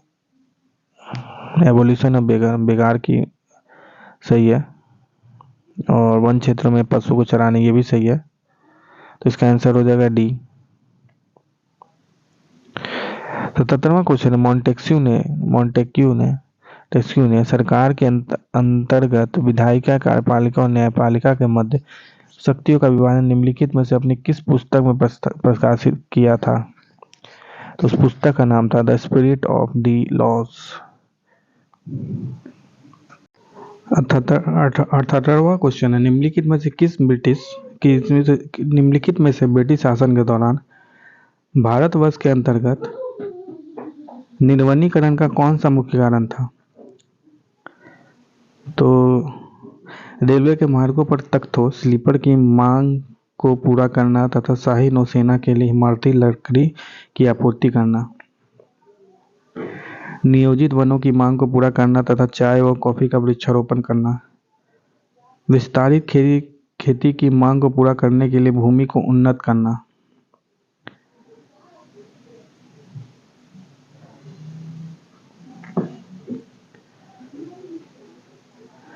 देखिए ये सब भी था, ऐसा नहीं कि नहीं था। पहले तो ये ब्रिटिशर्स के द्वारा मेनली प्रमोट किया जाता था, मतलब वो लोग चाहते थे कि ऐसा हो, पर ये नॉर्मल तरीके से यही हमेशा काम रहा है। डिफॉरेस्टेशन, जो पेड़ की कटाई होती है, आज भी पेड़ की कटाई अधिकतर होती है इसी कारणों से। डेवलपमेंट के लिए कम होती है। डेवलपमेंट के लिए जो पेड़ की कटाई होती है, अगर एक जगह काटा जाए तो दूसरी जगह उगा भी दिया जाता है। भले उतना पेड़ उगता नहीं है या उतना बड़ा होने में बहुत टाइम लगेगा, अलग चीज़ है, पर ये जो खेती की मांग को पूरा करने के लिए भूमि को उन्नत करना, ये मेन डिफॉरेस्टेशन या पेड़ की कटाई का कारण था। 79वां क्वेश्चन है, भारत की किस संस्था का आदर्श वाक्य है धर्मो रक्षति रक्षिता? कानून तभी रक्षा करता है जब उसकी रक्षा की जाती है। तो ये रॉ का है, रिसर्च एंड एनालिसिस विंग, मतलब अनुसंधान और विश्लेषण विंग का ये है। 80 क्वेश्चन है, निम्नलिखित आंदोलन में से किसका सरदार वल्लभ भाई पटेल द्वारा नेतृत्व किया गया और वह सफल रहा था? तो वो था बरदौली सत्याग्रह, गुजरात में हुआ था। इसमें हमारे लौह पुरुष सरदार वल्लभ भाई पटेल ने नेतृत्व किया था और यहीं पे वहाँ की महिलाओं ने इनको सरदार की उपाधि दी थी, वल्लभ भाई पटेल को। 81वां क्वेश्चन है, भारत और 1929 में प्रारंभ हुई महामंदी के संदर्भ में निम्नलिखित में से कौन सा कथन सही है? मंदी ने भारतीय व्यापार को प्रतिकूल रूप से प्रभावित किया था। सही बात है, सभी जगह जो ट्रेड था बहुत ही खराब स्थिति में हो गया था। मंदी ने भारतीय खेतीहरों, किसानों, आयात और निर्यात को प्रतिकूलता से प्रभावित कर दिया। ये सभी मतलब कि खराब हो गए थे स्थिति। मंदी का भारत पर प्रभाव संकेत करता है कि 20वीं सदी के प्रारंभ में विश्व अर्थव्यवस्था कैसी एकीकृत हो गई थी। सही बात है, धीरे धीरे ग्लोबलाइजेशन हो रहा था उसी समय। मतलब एक कंट्री का दूसरे में जाता था, दूसरा का इंडिया में सामान आता था। तो इसका आंसर डी हो जाएगा। 82वां क्वेश्चन है, सामाजिक तथा शैक्षणिक रूप से पिछड़े वर्गों के लिए आरक्षण हेतु भारत सरकार के 13 अगस्त 1990 के आदेश की वैधता निम्नलिखित में से किस वर्ष निर्णित हुई थी? तो 1992 में हुआ था।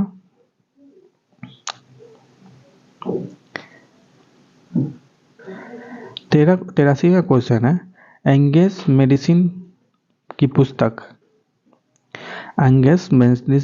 The world economy historical statistic के अनुसार प्राचीन काल में भारत का विश्व जीडीपी में कितने प्रतिशत का अंशदान था? तो 32% था अंशदान टोटल जीडीपी में भारत का। वर्ल्ड की जीडीपी में 32% हम कंट्रीब्यूट करते थे। 84वां क्वेश्चन है, सूची 1 और 2 को मिलाना। भारत में नारी कल्याण हेतु अधिनियम के नाम, अधिनियम के संबंधित वर्ष कौन से साल आया था? तो देखिए, स्पेशल मैरिज एक्ट मतलब विशेष विवाह अधिनियम 1954 में आया था ये। ठीक, दहेज निषेध अधिनियम डाउरी प्रोहिबिशन एक्ट ये आया था 1961 में। समान पारिश्रमिक अधिनियम मतलब इक्वल रिम्यूनरेशन एक्ट ये आपका आया था 1976 में। और नारी अशिष्ट प्रतिनिधित्व प्रतिषेध अधिनियम indecent representation of women prohibition act ये आया था 1986 में। तो इसमें सबसे इम्पोर्टेंट 2 चीज़ आपको याद होगा, नॉर्मली याद रखना चाहिए। विशेष विवाह अधिनियम 1954 में आ गया था। ठीक, और दहेज डाउरी को, दहेज को ख़त्म करना या उससे रिलेटेड जो एक्ट आ गया था वो आपका आ चुका था 1961 में। ये दोनों जरूर याद रखें, उससे ही क्वेश्चन ये बन जाएगा।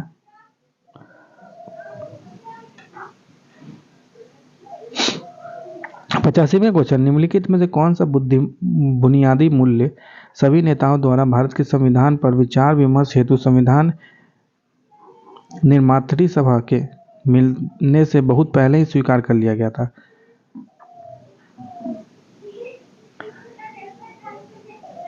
मतलब संविधान बनना खत्म हो गया या उस लागू होने से पहले ही बहुत सारी चीज़ें जो बेसिक वैल्यू थी एक्सेप्ट कर ली गई थी लीडर के द्वारा। वो था आपका यूनिवर्सल एडल्ट फ्रेंचाइजिंग मतलब सबको मताधिकार होना चाहिए। सार्वभौम वयस्क मताधिकार ये होना चाहिए। मत डालने की, इसको क्या, वही मत जो हम डालते हैं 18 साल के ज़्यादा के लोग, वो यही चीज़ है। मतलब मतदान करना एक संवैधानिक अधिकार है, आपको पता होना चाहिए। मतदान आपको करने दिया जाना एक संवैधानिक अधिकार है, संविधान में मेंशन है। Right of freedom and equality मतलब स्वतंत्रता और समानता का अधिकार भी पहले मिल चुका था। अल्पसंख्यकों के अधिकारों का संरक्षण करना भी शुरू से ही मतलब एक्सेप्ट कर लिया गया था लीडर के द्वारा। तो ये सभी सही है, तीनों इसका आंसर है, तो डी इसका हो जाएगा।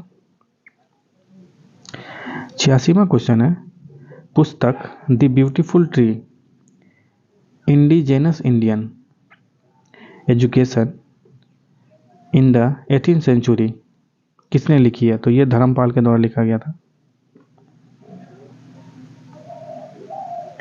87वां क्वेश्चन है, भारतवर्ष के संविधान की प्रस्तावना में बंधुत्व मतलब फ्रेटर्निटी निम्नलिखित में से मुख्यतः किसे आश्वासित करता है?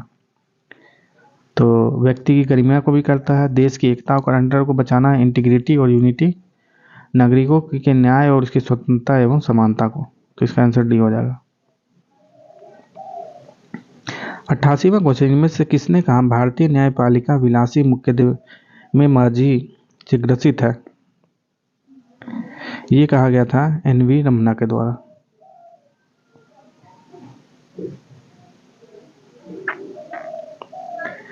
89वां क्वेश्चन, निम्नलिखित में से कौन सा पारिस्थितिक तंत्र में गैसीय भू रासायनिक चक्र नहीं है? तो आपका ऑक्सीजन साइकिल होता है, नाइट्रोजन साइकिल भी होता है, बस फॉस्फोरस साइकिल ऐसा कुछ नहीं होता है। या ये समझ लीजिए जैसे गैस का कंटेंट क्या क्या होता है, जो हवा है उसमें क्या होता है, नाइट्रोजन होता है 78%, ऑक्सीजन होता है लगभग 21% और दूसरी गैसेज 1%। तो ये दोनों है ना जो हवा में, उसका होता है साइकिल चक्र होता है, ऑक्सीजन चक्र, नाइट्रोजन, फॉस्फोरस ऐसा कुछ नहीं है, तो एलिमेंट है। तो इसका आंसर डी हो जाएगा, 89 का आंसर डी हो जाएगा। 90 क्वेश्चन, निम्नलिखित में से कौन सा जीव क्लोरोफिल की उपस्थिति में सूर्य के प्रकाश का उपयोग कर अकार्बनिक पदार्थों को कार्बनिक यौगिकों में परिवर्तित करता है? तो देखिए, वो स्वपोषी ऑटोट्रॉप होते हैं। कुछ कुछ जीवाणु भी होते हैं, सर्टेन बैक्टीरिया, एनिमल ऐसे कुछ नहीं होता, वो लोग नहीं, सूर्य का प्रकाश यूज नहीं कर सकते क्योंकि उसके अंदर क्लोरोफिल करके कोई पदार्थ नहीं होती है ना। तो ये इसका ए और बी हो जाएगा, तो इसलिए इसका आंसर हो जाएगा डी। 91 क्वेश्चन, निम्नलिखित में से किसके पास उच्च ऊर्जा स्तर और छोटा तरंग दैर्ध्य है? तो यू है यूवी रेस, अल्ट्रावायलेट, इसके पास बहुत एनर्जी होती है ना। तो एनर्जी जिसके पास ज़्यादा होगी ना, energy inversely proportional to lambda होता है ना। लैम्डा का शायद 4 या स्क्वायर पावर होता है, इस तरह से देख सकते हैं। जिसकी एनर्जी ज़्यादा उसका वेवलेंथ कम। 92 क्वेश्चन, प्रत्येक पोषी स्तर पर गैर अपघटनीय रसायनों के लगातार रासायनिक संचय की प्रक्रिया को डैश के रूप में जाना जाता है? उसको जैविक आवर्धन, बायोलॉजिकल मैग्निफिकेशन। ये एग्जाम दूसरे सेट में भी पूछा गया क्वेश्चन है, जैविक आवर्धन। तो लगभग अभी 5 क्वेश्चन हो चुके हैं मोस्ट प्रोबेबली, जो मिला जुला के एकदम डायरेक्ट ना पूछ के दूसरे तरीके से जरूर पूछा है दूसरे सेटिंग में। दूसरी सेटिंग जो एक कक्षा 1 क्लास 1 और 5 के लिए हुई है, दूसरी सेटिंग उसमें पूछा गया है।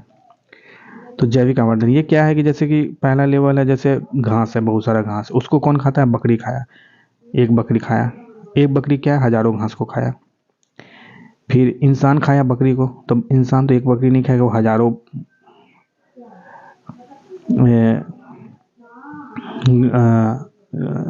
बकरी को खाएगा। तो उसमें फर्टिलाइजर देखिए, पहले एक पत्ता का फर्टिलाइजर था, 1000 पत्ता का फर्टिलाइजर चला गया बकरी में, फिर 200-500 बकरी के अंदर जो फर्टिलाइजर था वो चला गया इंसानों में, एक इंसान में। तो यही है, इसी को बोला जाता है जैविक आवर्धन, बायोलॉजिकल मैग्निफिकेशन। 93 क्वेश्चन है, जनसंख्या की वहन क्षमता किसके द्वारा निर्धारित की जाती है? तो ये लिमिटिंग रिसोर्सेज के द्वारा है, सीमित संसाधन के द्वारा। जनसंख्या कहीं पे कितना फैलेगा या नहीं होगा, वो रिसोर्स कितना है वहाँ पे, संसाधन कैसे है, इस पे डिपेंड करता है। 94 क्वेश्चन है, मेथेमोग्लोबिनेमिया निम्नलिखित में से किससे दूषित पानी पीने के कारण होता है? तो ये नाइट्रेट से होता है।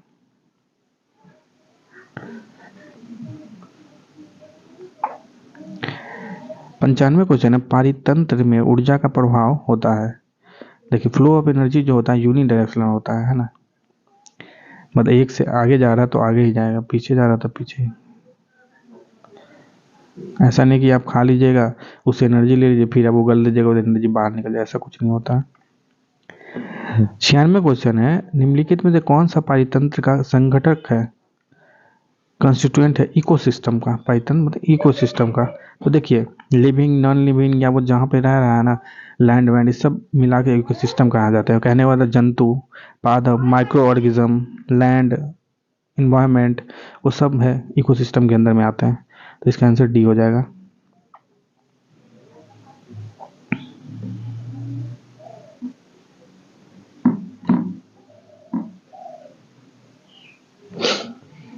संतानवे क्वेश्चन, निम्नलिखित में कौन सी गैस लैंडफिल से उत्पन्न होती है? तो मीथेन गैस निकलता है लैंडफिल। लैंडफिल का मतलब होता है अथी है, वहाँ पे मतलब कुछ कचरे होंगे, ऑर्गेनिक कचरा, मतलब जैविक कचरा होगा कुछ, और पानी बहुत सारा होगा। तो ऐसी जो कम्बिनेशन होती है ना, जैसे धान की खेती में जैविक पदार्थ, धान का जो टहनी वहनी है उसमें बहुत सारा पानी, तो सड़ता गलता है ना, तो मीथेन गैस निकलता है वहाँ से। फिर आपका जो जानवर जैसे गाय भैंस जो जम्हाई लेता है ना, फिर आप देखते हो फेना उना बहुत सारा, तो मीथेन गैस बहुत ज़्यादा निकलता है, ये दिमाग में रखिए आप। लैंडफिल या वेटलैंड, ये सब जगह से ना, आर्द्रभूमि जगह से आपको मीथेन गैस बहुत ज़्यादा निकलता है। निम्नलिखित में से कौन जंगल में आहार श्रृंखला की प्रतिनिधित्व करता है? तो प्लांट्स है, पहले आएंगे प्लांट, फिर हिरन, फिर उसको शेर।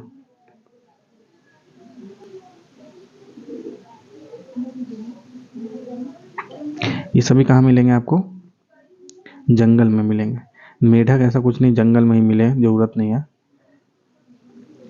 और मछली तो आपको पानी वानी सब में मिलेगा। तो आंसर ये है बस इसका सही। 99 क्वेश्चन, पर्यावरण में प्लास्टिक डैश की क्रिया द्वारा विघटित नहीं होगा। तो देखिए, बैक्टीरिया उसको खत्म कर सकता है,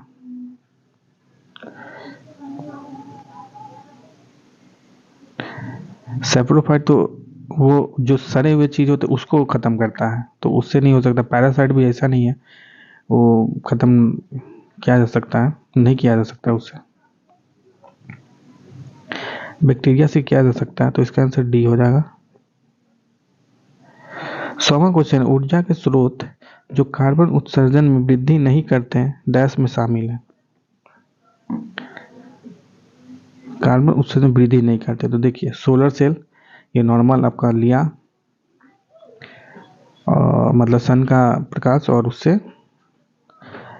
आपको ऊर्जा मिला, तो इससे वृद्धि नहीं हो रहा है। ठीक, यहाँ पे कोई पवन चक्की से भी नहीं हो रहा है, न्यूक्लियर पावर प्लांट से भी नहीं हो रहा, आपका थर्मल प्लांट से सबसे ज़्यादा होता है कार्बन का उत्सर्जन। तो इसका आंसर डी हो जाएगा। 101वां क्वेश्चन है, आहार श्रृंखला में शाखान्वित श्रृंखला को डैश कहा जाता है। तो ब्रांचिंग जो हो रहा है ना, ब्रांचिंग, उसको बोला जाता है आहार जाल, फूड वेब बोला जाता है, फूड वेल, है ना। जैसे घास को कौन खाया? बकरी। बकरी को कौन खा सकता है? डायरेक्ट शेर खा सकता है, लायन, या आदमी खा सकता है, एनिमल कोई दूसरा। तो यही चीज़ है फूड वेब। मतलब बकरी 2-4 जगह से जुड़ा हुआ है, ऐसा नहीं कि बस एक ही लोग उसको खा रहे हैं, बस शेर खा रहा है, बहुत लोग खा रहे हैं उसको, यही है फूड वेब बोलता है, जाल। 102वां क्वेश्चन, हरे पौधे सूर्य के प्रकाश की ऊर्जा का डैश ग्रहण करते हैं और उसे खाद्य ऊर्जा में परिवर्तित करते हैं, मात्र 1% होता है वो। 103वां क्वेश्चन, किसके नेतृत्व में चिपको आंदोलन की को मजबूती मिली थी? तो ये थे सुंदरलाल बहुगुणा। 104वां क्वेश्चन है, आहार श्रृंखला में प्रथम पोषी स्तर पर डैश मौजूद होता है? तो ऑटोट्रॉफ, मतलब जो खुद स्वपोषी, मतलब जो खुद खाना बनाते हो, उसे पहले लेवल पे आता है, जो कौन होते हैं? प्लांट होते हैं। 105वां क्वेश्चन है, निम्नलिखित भिन्नों को आरोही क्रम में व्यवस्थित करना है। तो देखिए 13/18, 35, 60।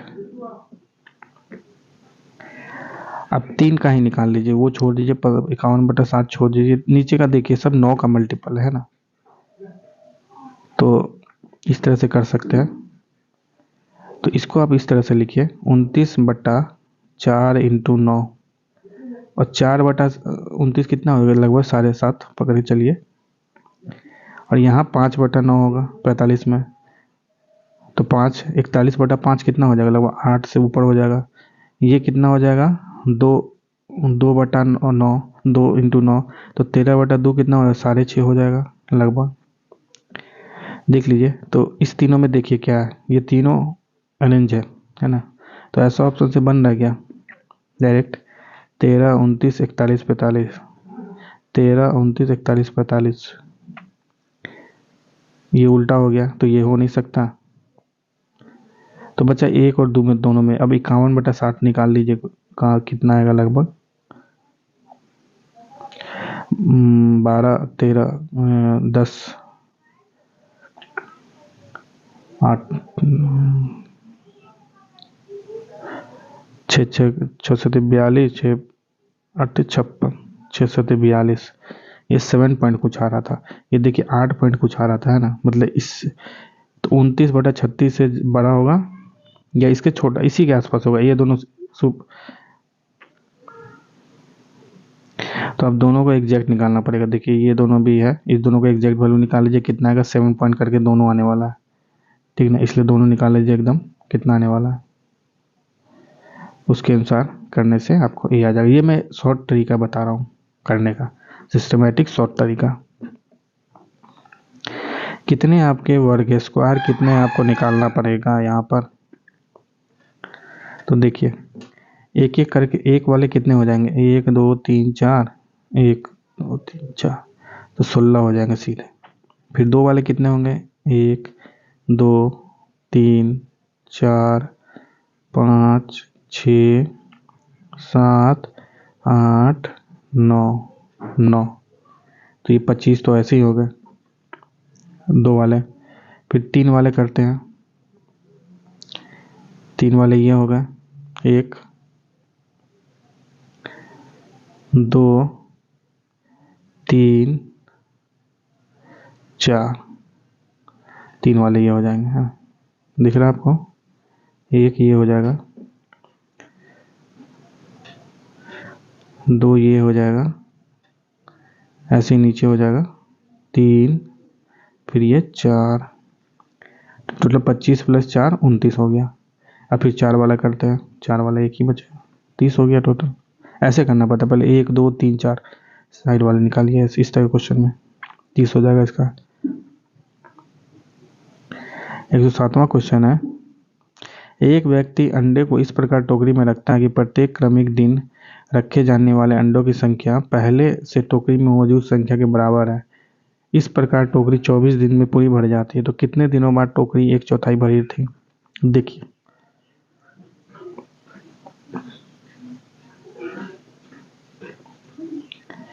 मतलब 24 दिन में पूरा फुल हो रहा है, ठीक, तो कहने मतलब पूरा फुल हो रहा है, तो उससे पहले 23 दिन तक क्या होगा, आधा होगा, क्योंकि क्या बोल रहा है, पहले से टोकरी में मौजूद जितना संख्या उतना ही हम अगले दिन डाल रहे हैं। आधा था पूरा भरा हुआ, तभी तो आधा और डाल दिए 24वें दिन, तब जाके पूरा भर गया है ना, ठीक। तो 23वां दिन में क्या था, आधा था, तो 23वां आधा कब हुआ, तो उसके पहले 1/4 होगा, ठीक ना, मतलब 22वें दिन 1/4 होगा, तभी तो हम 23वें दिन 1/4 और डाल दिए, तो जाके आधा टोकरी बढ़ गया है ना। तो यही पूछ रहा है 1/4 कितने दिन होगा, तो 22वें दिन होगा।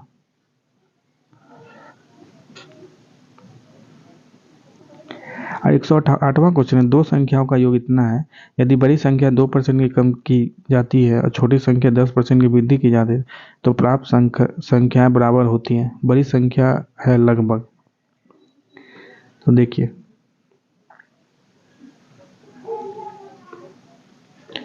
दो नंबर है a + b 480,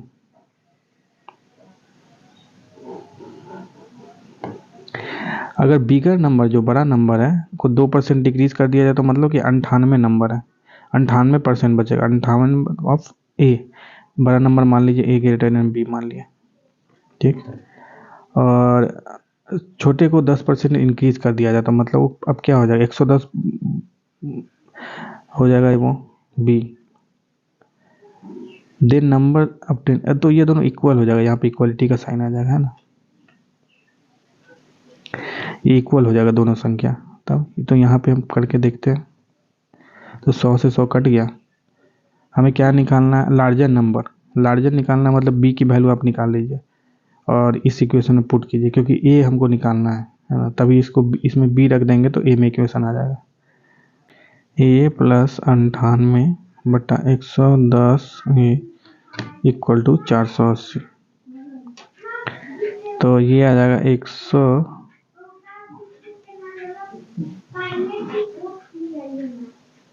208/11a = 480, ठीक, तो ये हो जाएगा 480 × 110/208, और देखिए 13 दिया हुआ, तो 13 से ये डिवाइड हुआ क्या, देख लीजिए, 13 7 13 6 78, हाँ, तो 13 से डिवाइड हो जाएगा, ये कितना मरते, 13 13 6 78, तो 16 मरती ये चला जाएगा 30, तो देखिए 11 × 3 3300, ऊपर में आ जाएगा 3300 और बट्टा 13, तो इसका आंसर बी हो जाएगा। 109वां क्वेश्चन है, कौन सा नंबर होगा इस इनफाइनाइट सीरीज का नेक्स्ट नंबर।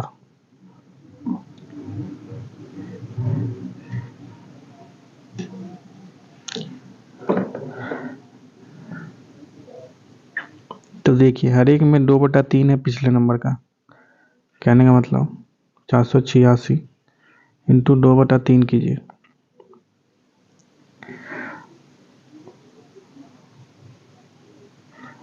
तो 324 आ जाएगा। ऐसे ही 2/3 कीजिए 324 का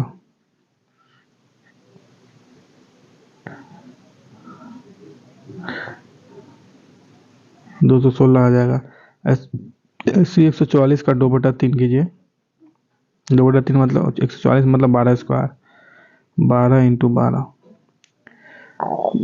4 दूनी 8 इंटू 12, 12 8 96, 144 इंटू 2/3 तो आपको 96 आ जाएगा।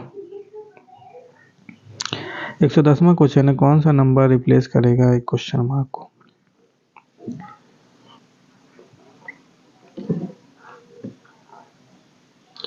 ये देखिए सीरीज घट रहा है फिर बढ़ रहा है, तो ऐसे केस में मतलब कुछ मल्टीप्लाई हुआ है, एक से कम फैक्टर से स्टार्ट हुआ है। तो देखिए इसका आधा है ये, ठीक। फिर यहाँ पे एक गुना ही कर दीजिए, मान लीजिए 120 आ जाएगा। फिर यहाँ 1.5 गुना कीजिए, मतलब आधा बढ़ा दीजिए, तो इसका आधा कितना होता है 60, 60 प्लस 120 180 आ जाएगा। फिर इसका दुगुना कीजिए तो 360, फिर 2.5 गुना कीजिए तो 900 आ जाएगा। तो यहाँ पे आएगा 120 ही आ जाएगा। मल्टीप्लीकेशन है यहाँ पे, मतलब इसका 1/2 गुना कीजिए, 1/2 गुने 240, फिर 1 गुने 120, फिर 1.5 गुने 120, फिर 2 गुने 180, फिर 2.5 गुने 900। कौन सा ब्लैंक में आएगा देखिए, यहाँ पे क्या रिलेशन दिया है देख लिए, BCD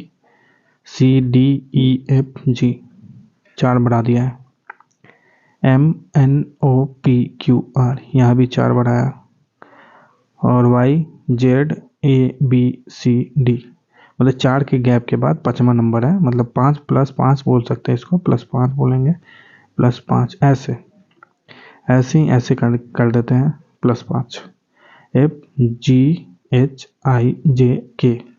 तो के आ जाएगा यहाँ पे। तो के वाला एक ही ऑप्शन है।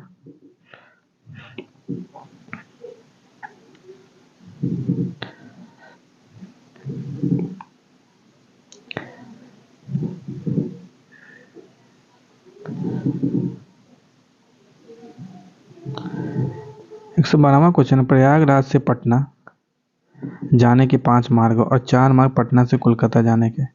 पटना होते हुए प्रयागराज से कोलकाता जाने के कितने संभवतः रास्ते हैं देखिए। प्रयागराज से पटना, फिर कहाँ कोलकाता, ये 5 मार्ग है और यहाँ पे 4 मार्ग है, ठीक। तो टोटल यहाँ से यहाँ जाने के कितने होंगे, ये होंगे 5 × 4। कहने का मतलब मान लीजिए यहाँ पे एक रोड लिया आपने, एक रोड कोई लिए, कोई एक रोड से गया, तो फिर आगे पटना से आपको कोलकाता जाने में कितने रोड मिलेंगे, 4, ठीक। ऐसे ही फिर दूसरा रोड लीजिएगा, तो फिर पटना से कोलकाता जाने में कितना ऑप्शन होंगे आपको, 4।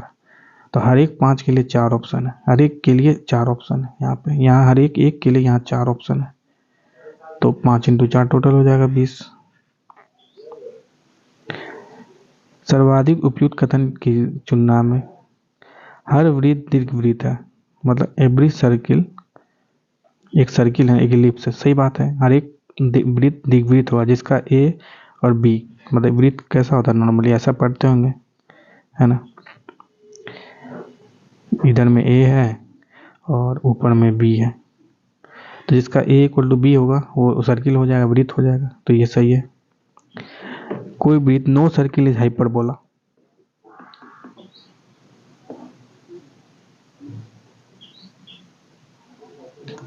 ये भी सही है, क्योंकि हाइपरबोला का इक्वेशन नॉर्मल क्या होता है, x² + y² - y² = 1। तो ऐसा कोई यहाँ पे आप माइनस को हटाने के लिए कोई कुछ नहीं कर सकते, तो ये सही है, ये भी सही है। हर वर्ग आयत है, हर एक स्क्वायर जो होता है रेक्टेंगल होता है। बिल्कुल सही है।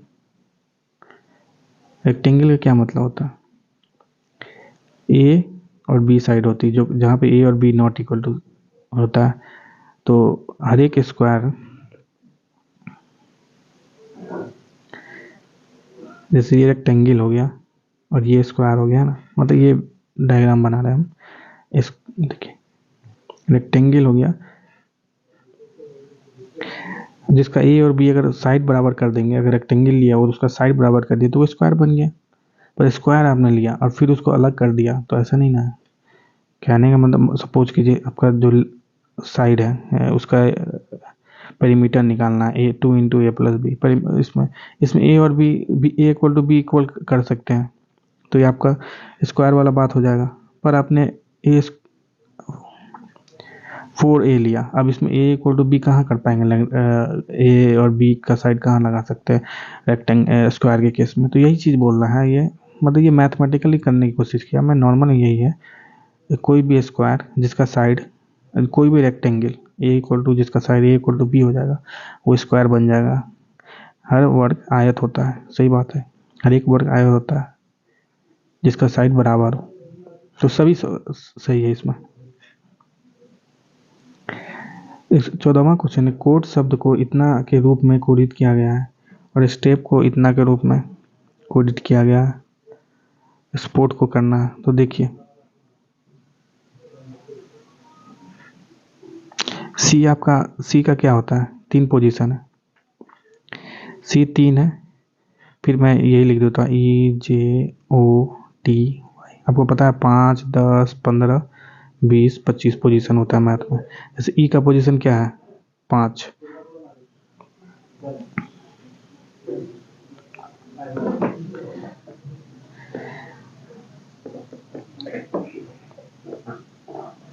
ये देखिए, ये मैथ मत लगाइए, सीधा निकालिए। ई है, ई का कोड क्या है यहाँ पे? देखिए हर एक 4 के लिए यहाँ पे 8 है, मतलब 2 2 का डिजिट है। ई के लिए 91 लगाया, तो ई के लिए 91, देखिए सब में 91। ठीक, फिर आपको क्या चाहिए? टी चाहिए। टी आपका इससे आ जाएगा टी, तो टी का 76 हो जाएगा, तो 76 हो गया।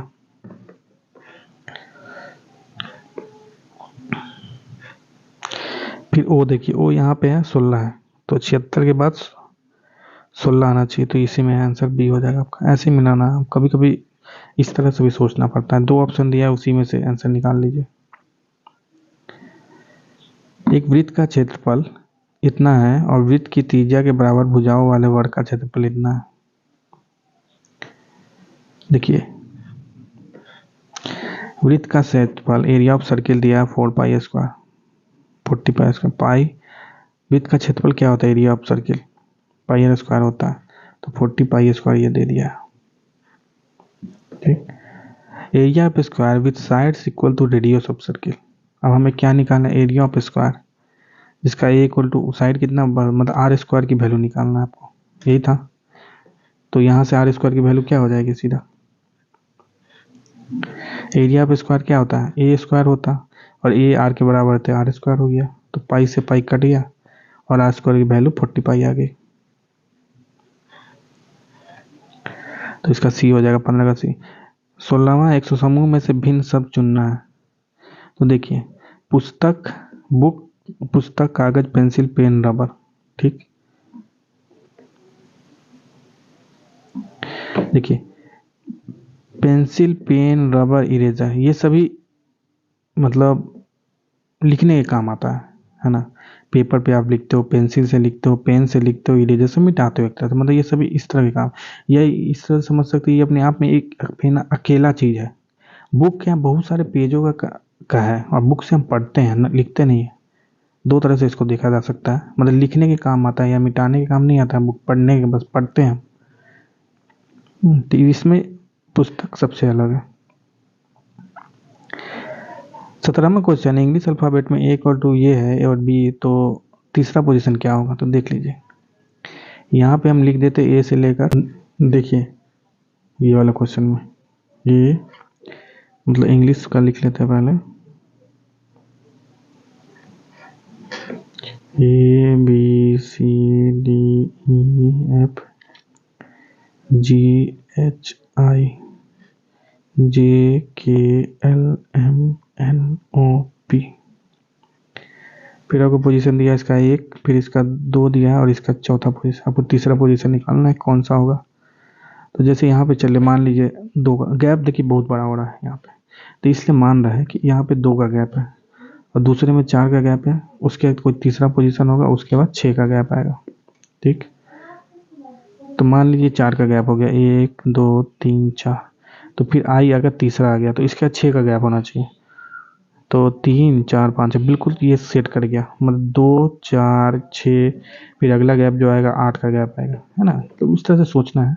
तो तीसरा पोजीशन आई का हो गया।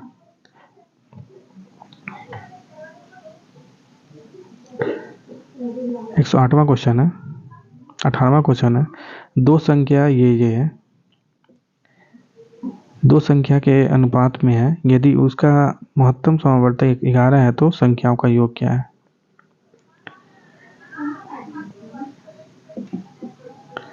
देखिए, अगर एचसीएफ है, मतलब कि एचसीएफ दोनों में कॉमन होगा। अब 21/10 में कोई कॉमन चीज है नहीं, तो मतलब इससे जो नंबर होगा 21 × 11 मल्टीप्लाई कीजिए दोनों ऊपर नीचे, तो कम से कम ये नंबर आएगा। उसके अलावा भी × 11 कर सकते हैं आप, × 11, ठीक ना। पर मिनिमम लेके चलते हैं कि एक ही 11 आप इंटू किए हैं। तो पहला नंबर क्या हो जाएगा, 21 × 11 हो जाएगा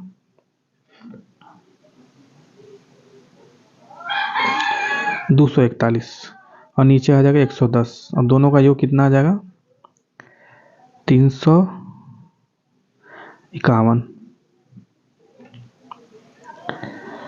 110,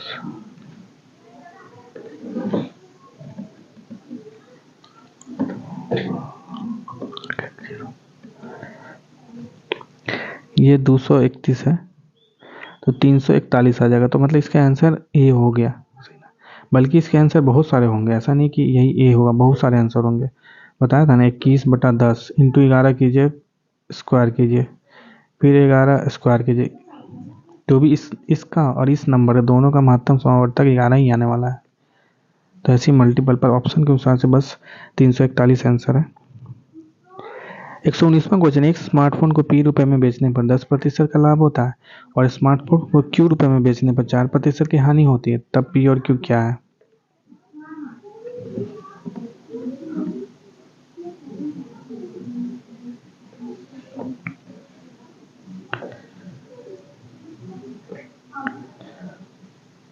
तो सेलिंग प्राइस मान लीजिए P है, ठीक ना। तो 10% का प्रॉफिट हो रहा है, मतलब क्या 110% आप C पे बेच रहे हैं, कॉस्ट प्राइस पे। Q सेलिंग प्राइस है, मतलब जो बेच रहे हैं, तो उसमें 4% का लाभ हो रहा है, मतलब कि 94/100 ऑफ कॉस्ट प्राइस है ना। तो इसका रेशियो निकालिए, इसका रेशियो निकालिए, तो ये हो गया P/Q, क्या हो जाएगा P/Q हो जाएगा आपका 110/94 बचेगा। अब 110/94 जो है, सॉरी 96 होगा ये, 110/96 आपका सी ऑप्शन में पहले ही आ चुका। अब देखिए एक और मत दिखा दीजिए, 55 और ये 48, तो ए भी आ गया आपका। तो ए और सी दोनों आंसर है इसका, इसका डी हो जाएगा। अंतिम क्वेश्चन, एजुकेशन शब्द के अक्षरों को कितने प्रकार से व्यवस्थित किया जा सकता है ताकि स्वर एक साथ आ जाएंगे। तो इसमें स्वर कौन सा है, ई है, ई एक ही बार है, ए है एक बार, आई है एक बार, ओ है एक बार, और यू भी है। ए ई आई सब आ चुके एक एक बार। और टोटल संख्या कितना है, 3 3 6 3 9, तो फैक्टोरियल मतलब 9 है, और इसमें कितना है 5 है, तो टोटल वॉवेल कितने हैं 4 बचे, और ये है 5। तो देखिए 4 प्लस इसको एक क्वांटिटी लीजिए, तो 4 + 1 मतलब सपोज कीजिए 4 है, 2 3 4, इसको एक क्वांटिटी यहाँ पे डाल दिया एक बार, है ना। या यहाँ पे डाल दिए, या यहाँ पे डाल दिए, या यहाँ पे डाल दिए, या यहाँ पे डाल दिए, तो कहाँ कितने जगह डाल सकते? 5 जगह डाल सकते हैं ना। तो ये है। और वो 4 जगह थे, इनको आपस में कितने तरीके से हम कर सकते हैं? फैक्टोरियल 4 इंटू 5 जगह डाल सकते हैं इसको। फिर ये अंदर में जो है ना एजुकेशन, ये वोवेल थे कितने? 5 थे। इसको कितने तरीके से कर सकते हैं? फैक्टोरियल 5 तरीके से कर सकते हैं इसको। अपने में ही इसको फैक्टोरियल 5 तरीके से इसको घुमा सकते हैं, है ना, एजुकेशन को। ठीक, तो ये इसका आंसर आ जाएगा 5 इंटू फैक्टोरियल 4 इंटू फैक्टोरियल 5। तो 5 हो गया, 4 होता है आपका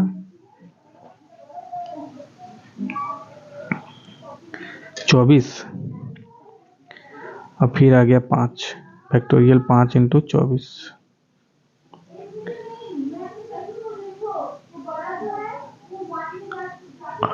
अब 24 का स्क्वायर अगर आपको याद है तो डायरेक्ट लिख सकते हैं।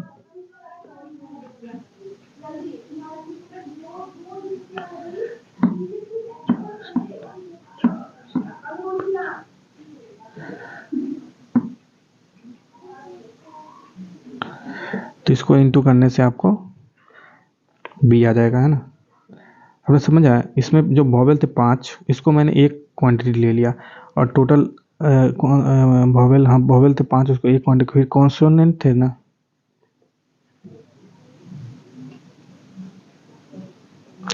कॉन्सोनेंट जो 4 थे उसको रख दिया। फिर इसको आपस में कितने तरीके से मूव कर सकते हैं? फैक्टोरियल 4 तरीके से। और ये उठा के एक बार यहाँ रख दीजिए, या यहाँ पे रख दीजिए, फिर एक बार यहाँ रख दीजिए, फिर एक बार यहाँ रख दीजिए, या एक टोटल कितने के? 5 हो गए। पर यहाँ पे सपोज कीजिए इसको रखें, तो इसमें कितने टोटल क्वांटिटी है? इसमें अपने आप में 5 है। इसी जगह ही 5 तरीके से इसको फैक्टोरियल 5 तरीके से अरेंजमेंट किया जा सकता है, तो इसलिए इंटू फैक्टोरियल 5 भी किया मैंने।